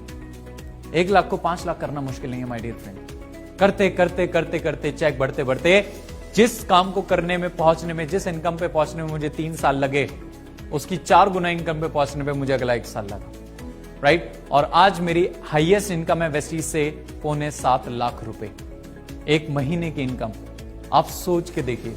और एवरेज इनकम है मेरी 6 से 6.25 लाख रुपए महीने। माय डियर फ्रेंड, अगर मैं वेस्टीज में नहीं होता तो शायद ये मेरा साल का पैकेज भी नहीं होता, क्योंकि मैं नॉर्मल ग्रेजुएट होता। फादर के बिजनेस में होता तो पैसा तो 50-60 हजार महीना कमा तो लेता, पर क्या समय होता मेरे पास, राइट। आज 6.25 लाख रुपए महीना कमाता हूं। खुशी इस बात की नहीं है, खुशी इस बात की है कि आज मेरी टीम में 70+ यूथ है जिनकी इनकम 1 लाख रुपए महीने की। 70+ यूथ, आप सोच के देखिए। जिस काम को पहुंचने में मुझे 2 साल लगे, 3 साल लगे, आज हमारी टीम में मतलब 20-20, 22 साल के, 24 साल के लड़के वो काम 8-8 महीने में, 6-6 महीने में, 1-1 साल में कर रहे हैं। और ये मेरी ताकत नहीं है, ये वेस्टीज सिस्टम की ताकत है, राइट। आज इनकम के से भी ज्यादा जरूरी होता है जो चीज होती है समय। आज हम पैसा क्यों कमा रहे हैं? समय के लिए, राइट। और मेरे पास आज समय भी है। इसके अलावा वेस्टीज से जो मैंने अचीवमेंट्स करी वो बहुत ज्यादा, मतलब मैंने सपने में भी कभी सपना नहीं लिया था जो आज मेरे पास अचीवमेंट्स है। वेस्टीज की बदौलत मैं 10 फॉरेन ट्रिप्स कर चुका हूं, 10 विदेश यात्राएं। जिस उम्र में बहुत सारे बच्चे पासपोर्ट नहीं बनवा पाते, उस उम्र में मेरा पासपोर्ट भरने वाला है। मैं 2015 में वेस्टीज में बहुत मेहनत कर रहा था, दिन रात मेहनत कर रहा था, मुझे रिजल्ट्स नहीं मिल रहे थे। और 2015 में एक वर्ल्ड कप आया, क्रिकेट वर्ल्ड कप। मैं बड़ा फॉन्ड ऑफ हूं क्रिकेट का, बहुत पसंद करता हूं। और उस समय मैंने एक मैच टीवी पे भी नहीं देखा। और उस समय मैं मीटिंग्स में जा जाके एक चीज बोलता था कि अगला वर्ल्ड कप जहां पे भी होगा मैं लाइव जाके देखूंगा। और मैंने वो अपना सपना पूरा किया जस्ट बिकॉज ऑफ वेस्टीज। 2019 का वर्ल्ड कप लंदन में मैंने जाके देखा। मैनचेस्टर में मैच था इंडिया पाकिस्तान का, वो मैंने जाके देखा। और सबसे महंगी टिकट ली। और सबसे बड़ा मजा तो तब आया जब मैंने डिनर किया वहां पे सैफ अली खान के साथ। डिनर किया मैंने वसीम अकरम, गैरी कर्स्टन, शिबानी डांडेकर, इन सब के साथ मैंने डिनर किया। आप सोच के देखिए, एक नॉर्मल परिवार से बिलोंग करने वाला, उसकी कभी इतनी सोच नहीं थी। इसलिए मैं हमेशा बोलता हूं वेस्टीज में जो सोचोगे वो तो मिलेगा, पर जो नहीं सोचोगे वो जरूर मिलेगा, क्योंकि ये मैंने कभी सोचा नहीं था, राइट। इस साल कोरोना वायरस आ गया, नहीं तो मेरा इस साल भी प्लानिंग थी मुझे Australia T20 world cup Australia देखने जाना है। But yes my dear friend, जो खुशी, जो सुकून, जो हैप्पीनेस, और जो आज सबसे बड़ी चीज कि मैं अकेला सक्सेस पे नहीं हूं, आज मेरी टीम में भी बहुत सारे लोग सक्सेस हैं। मैं खुद 10 फॉरेन ट्रिप्स कर चुका हूं। और अभी कंपनी के लास्ट फॉरेन ट्रिप में मेरी टीम से 105 लोग फॉरेन ट्रिप में थे। 105 अचीवर्स थे। एक एरोप्लेन अपना था इस बार। और मैं वादा कर रहा हूं कि नेक्स्ट फॉरेन ट्रिप में 5 एरोप्लेन अपने होंगे, 500 लोग हमारी टीम से होंगे विदेश यात्रा में। यह मेरा टारगेट है माय डियर फ्रेंड। इसके अलावा वेस्टीज से मैंने वो भी सपना पूरा किया जो मैं सपने में भी सपना नहीं ले सकता था। पहली मैंने कार ली थी वेस्टीज से, नेक्सा बलिनो, वर्थ ₹8.5 लाख। और जब मैं गाड़ी लेने गया, बैंकों ने मुझे लोन ही नहीं दिया। कहते आप बच्चे चुका नहीं पाओगे, 3 साल की ITR लाओ। मैंने कहा जी 3 साल तो वेस्टीज में नहीं हुए, लाऊं कहां से 3 साल की ITR, राइट। उन्होंने मुझे लोन नहीं दिया। पर मुझे एक बात बड़ी अच्छी लगी, एक बात मैंने सुनी थी धीरू भाई अंबानी की, कि उन्होंने भी जब अपना करियर शुरू किया था तो IDBI बैंक से लोन मांगा था अपना बिजनेस शुरू करने के लिए, और उन्हें भी IDBI बैंक ने लोन देने से मना कर दिया था। और 2008 में मुकेश अंबानी ने उसी बैंक को खरीदने का ऑफर दिया था। मैंने कहा मैंने भी लोन मांगा, नहीं दिया। अब देखते हैं मैं आगे आगे क्या करता हूं। Just joking. So my dear friend, मैंने वो कार कैश परचेज करी 8.5 लाख रुपए की, और मुझे बड़ा अच्छा लगा कि पढ़ते पढ़ते वो मैंने कार ली। और उसी कार को जिस दिन मैंने लिया, मैंने अपनी अगली कार की डेट डाली थी, और वो थी ऑडी। और माय डियर फ्रेंड, इंसान का सपना होता है, जो मैं लग्जरी कार ही बचपन में देखता था, लग्जरी कार, और जब वो उन कार्स को मैं देखता था मेरे मुंह से एक ही चीज निकलती थी, वाओ। तो वो मैंने सपना लिया था वेस्टीज में लग्जरी कार लेने का, और वो सपना भी मैंने पूरा किया जब मैं अपने मदर के बर्थडे पे, पहली कार मैंने अपने बर्थडे पे ली थी और दूसरी कार मैंने अपने मदर के बर्थडे पे ली, और उन्हें गिफ्ट करी 42 लाख रुपए की ऑडी Q3, अपने बाप के नहीं, अपने आप के पैसों। खुशी इस चीज की है। मैं एक मूवी देख रहा था, ये जवानी है दीवानी, आपने भी देखी होगी, रणबीर कपूर की। उसमें उसका एक डायलॉग है, मुझे बड़ा अच्छा लगता है। अगर मैं वेस्टीज में नहीं होता तो मेरी पूरी स्टोरी वैसी थी जैसा वो डायलॉग है। अगर मैं वेस्टीज में नहीं होता तो 22 तक पढ़ाई, 25 पे नौकरी, 26 पे छोकरी, 30 पे बच्चे, 60 पे रिटायरमेंट, और फिर मौत का इंतजार। बस यही जिंदगी होती। पर वेस्टीज की बदौलत 26 साल की उम्र में मैं अपने आप को रिटायर कर चुका हूं। और आपको भी अगर काले बालों में रिटायरमेंट चाहिए तो वेस्टीज एक बहुत अच्छा ऑप्शन है आपके लिए। माय डियर फ्रेंड, आज वो 2 गाड़ियां हैं, और मैंने अपनी अगली कार की जो मेरी अगली कार है, जो अगली ड्रीम कार मैं लूंगा, दैट विल बी मस्टैंग। वो मेरी अगली कार है जो 1 करोड़ रुपए की मैं परचेज करूंगा। हफ्ते में दिन कितने होते हैं? 7। दुनिया में अजूबे कितने? 7। वेस्टीज में अक्षर कितने? 7। तो मेरा भी सपना है कि शिवम गोस्वामी पे गाड़ियां भी 7 होंगी, और 7 अलग अलग कलर की। और जब मेरा ड्राइवर मेरे से आके हर दिन पूछे, सर आज कौन सी कलर की गाड़ी से जाना चाहते हो, उस दिन के लिए मैं वेस्टीज कर रहा हूं। माय डियर फ्रेंड, इसके अलावा सबसे बड़ी चीज कि आज टीम में भी लगभग 40 यूथ ऐसे हैं जिनके पास अपनी कार है, जो अपनी कार ले चुके हैं, right. So this is the power of Vestige. ये मेरी पावर नहीं है, फिर मैं बोलूंगा ये सिस्टम की पावर है, बट इसे ओवरनाइट सक्सेस मत समझिए। जो लोग 2-3 महीने के लिए आते हैं, ट्रायल करने के लिए आते हैं, 6 महीने के लिए आते हैं, प्लीज मत आइए, प्लीज मत आइए। आए तो कमिटमेंट रखिए, एटलीस्ट 3 इयर्स, 3 साल लगेंगे।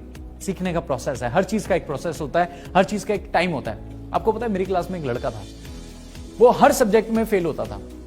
तो मैंने कहा यार बड़ा टैलेंटेड बंदा है, 5 सब्जेक्ट होते हैं, 5 में फेल होता है। मैंने एक दिन उसे प्यार से बुलाया, बिठाया, मैंने कहा भाई एक बात बता, एक सब्जेक्ट को मन लगा के पढ़ ले, एक को फोकस करके पढ़ ले, एक में तो पास हो, तो 5 में फेल होता है। कहता है शिवम भाई सारे पढ़ता हूं, फेल हो जाता हूं। आपको पता है वो फेल क्यों होता था? क्योंकि उसके हाथ में मैंने एक किताब देखी, और उस किताब का नाम था घंटों की पढ़ाई मिनटों में, इसलिए वो फेल होता था। तो हम में से बहुत सारे लोग क्या चाहते हैं? वो ये चाहते हैं जी हम आज भर्ती और कल मिथुन चक्रवर्ती। वो ये चाहते हैं जी हम आज जुड़े और कल क्राउन बन जाए। That's not possible. समय लगता है, हर चीज को, अच्छी चीज को बनने में समय लगता है। आपने एक मूवी देखी होगी, और उस मूवी का जो क्लाइमैक्स आया उसके लिए भी आपने कितना वेट किया। कटप्पा ने बाहुबली को क्यों मारा? इस मूवी को देखने के लिए और इतना सा जानने के लिए आपने 3 साल वेट कर लिया। अपनी जिंदगी को बनाने के लिए 3 साल नहीं दे सकते? माय डियर फ्रेंड, 3 साल तो बहुत कम है। पर हां, आज जो समय चल रहा है, मैं आपसे एक बोलना चाहूंगा, क्या आपने सोचा था ऐसा कोई वायरस आएगा जो आपको और मुझे घर पे बिठा के रख देगा, सारी चीजें शट डाउन हो जाएंगी? मैंने बहुत बार सुना है दिल्ली कभी नहीं रुकती, मैंने बहुत बार सुना है मुंबई कभी नहीं रुकती, किसी के लिए नहीं रुकती। पर आज एक चीज बोल सकता हूं, अगर ऊपर वाला चाहे तो दिल्ली मुंबई छोड़ो पूरी दुनिया को रोक सकता है। सवाल ये नहीं है कि कोई वायरस आया और उसने सब कुछ लॉकडाउन कर दिया, शट डाउन कर दिया। सवाल यह है क्या कल कोई और वायरस नहीं आ सकता? हर साल हम वायरस खेलते हैं, हर साल कुछ ना कुछ आता रहता है। तो माय डियर फ्रेंड, आज मैं बड़ा ब्लेस्ड फील करता हूं कि मैं वेस्टीज का हिस्सा हूं। मैंने अपने सीनियर को फोन किया, उन्होंने मुझे एक चीज बोली थी ज्वाइन कराते हुए कि शिवम जी 3-4 साल बाद काम नहीं भी करोगे तो भी पैसा आएगा। मैंने उन्हें फोन करके बोला sir thank you so much मेरी जिंदगी में वेस्टीज जैसा तोहफा मुझे देने के लिए, पर सर आपने मुझे ज्वाइन करवाते हुए एक बात नहीं बताई थी। कहते शिवम क्या नहीं बताया मैंने आपको? मैंने कहा सर आपने मुझे ये नहीं बताया था कि, आपने मुझे ये तो बताया था कि एक दिन मैं काम नहीं करूंगा तब भी पैसा आएगा, पर आपने मुझे ये नहीं बताया था कि जब सारी दुनिया काम नहीं करेगी तब भी पैसा आएगा। माय डियर फ्रेंड, आज मुझे बताने की जरूरत नहीं है, आप टीवी चैनल्स पे देख सकते हैं कितने लोगों की नौकरियां जा चुकी हैं, कितनी कंपनीज ने बैंकरप्सी फाइल की है, अपने आप को दिवालिया घोषित किया है, कितने लोगों के बिजनेस ठप हो गए, कितनी बड़ी बड़ी एजेंसीज घाटे में चली गई। आज आप देखो बड़े बड़े जो ऑटोमोबाइल इंडस्ट्री, उनकी क्या हालत है, उनकी कितनी सेल्स हो रही है। और उस समय में भी वेस्टीज से मेरे पास 6.5 लाख रुपए, लॉकडाउन में 6.5 लाख रुपए आए सिर्फ 1.5 महीने में, right. This is the power of Vestige. ये मेरी पावर नहीं है। सवाल यही है कि आज ये वायरस आया, कल कोई और भी आ सकता है, तो आप तैयार कितने? अपने आप को तैयार कीजिए। अगर इस लॉकडाउन में इस वायरस की वजह से अगर आपकी इनकम इफेक्ट हुई है, अगर इस वायरस में आपका लाइफस्टाइल इफेक्ट हुआ है, तो आपको जरूर वेस्टीज करना चाहिए। एक अच्छे दोस्त की कीमत कब पता लगती है? बुरे समय में। जो आपके बुरे समय में आपके साथ खड़ा है, वो आपका एक सच्चा अच्छा मित्र है। और एक अच्छी कंपनी की भी कीमत कब पता लगती है? बुरे समय में। आज पूरी ग्लोबल क्राइसिस में भी वेस्टीज चल रही है, ऑपरेशंस चालू हैं, लोगों के चेक्स आ रहे हैं। इससे बड़ी stability I don't think so. My dear friend, आज मुझे बड़ा गर्व होता है कि मैं वेस्टीज का हिस्सा हूं। ना ही अपने सपने पूरे कर रहा हूं, मैं बहुत सारे बच्चों के सपने पूरे कर पा रहा हूं। और आने वाला टाइम इसे इंडस्ट्री का है। आइए मिलके बहुत बड़ा करेंगे, बहुत बड़ा करेंगे। पर इसे धोखा मत समझना। कई लोग मौका समझते हैं, कई लोग धोखा समझते हैं। आपको एक छोटी सी स्टोरी से समझाने की कोशिश करता हूं। 1 अप्रैल 2015 को न्यूजीलैंड के छोटे से शहर ऑकलैंड में न्यूज़पेपर में एक न्यूज छपी। और वो न्यूज क्या थी कि जो भी अपनी पुरानी BMW लेके आएगा, हम उसे नई BMW देंगे। सारे लोग 1 अप्रैल को क्या होता है? अप्रैल फूल डे। सबने क्या सोचा कि देखो BMW कंपनी भी अप्रैल फूल बना रही है, ऐसा नहीं हो सकता। अगले दिन सुबह सुबह 6 बजे एक लेडी अपनी पुरानी BMW लेके वहां पहुंची। जैसी वो वहां पहुंचती है, कंपनी वाले उन्हें पुरानी BMW की जगह नई BMW दे देते हैं और उसकी नंबर प्लेट पे लिखा होता है नो फूल्स डे। और उस लेडी का नाम था टियाना मार्श। अब जब ये न्यूज अगले दिन अखबार में गई तो बहुत सारे लोगों ने क्या सोचा, ओ माय गॉड, क्या ये सच था? क्या ये सही था? ओ शिट, काश मैं चले जाता, काश मैं होता उस लेडी की जगह। बहुत सारे लोगों ने रिग्रेट फील किया। But the most important thing कि उस लेडी ने एक्शन लेने की कोशिश करी। वो उस लेडी ने एक्शन लिया। बाकी सब सोचते रहे, पर उसने एक्शन लिया। और मैं यही बोलना चाहता हूं, the distance between your dream and the reality is called action. आप जाके देख लेते, उस लेडी ने क्या सोचा होगा कि अगर नहीं भी मिली तो क्या हुआ, मेरे पास मेरी पुरानी कार तो है। सो यही चीज मैं आप सबसे बोलना चाहता हूं, एफर्ट्स करिए।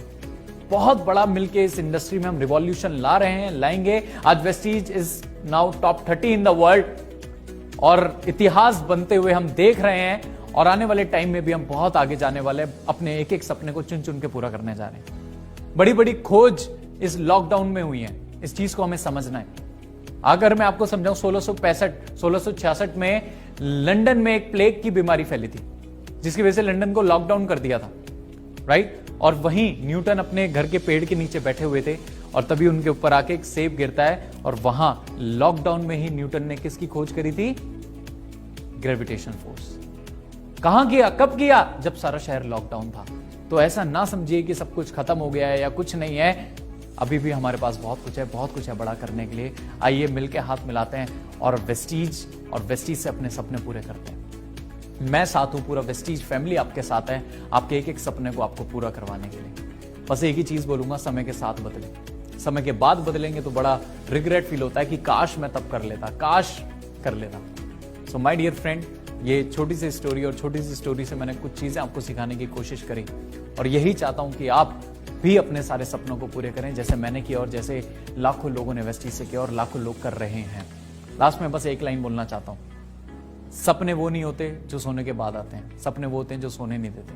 अगर आपके ऐसे सपने हैं जो आपको सोने नहीं देते हैं, तो we are ready to serve you. Thank you so very much friend. Now is the time to invite again the living legend, the co-founder of Vestige Marketing Private Limited, Mr. Deepak Sood sir. Alright, तो दोस्तों अभी आपने हमारे चारों trainers को सुना, चारों youth icons, और उन्होंने अपनी अपनी स्टोरी सुनाई। और अब वक्त है उन लोगों को सम्मान देने का, रिकॉग्नाइज करने का। तो एक एक करके मैं उन लोगों को बुलाना चाहूंगा और मैं सबसे पहले बुलाना चाहूंगा, मैं चाहूंगा एक बार जोरदार तालियां मिस्टर तरुण कनौजिया के लिए।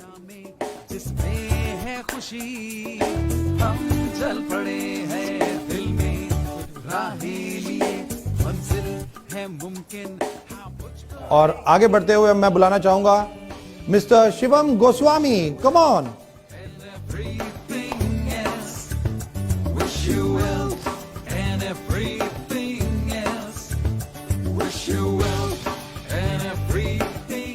ओके, आगे बढ़ते हुए मैं बुलाना चाहूंगा शगुन त्यागी।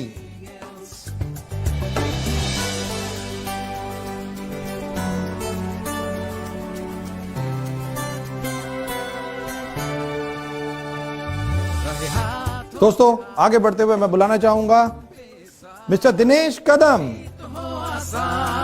कदम चूमे आसमान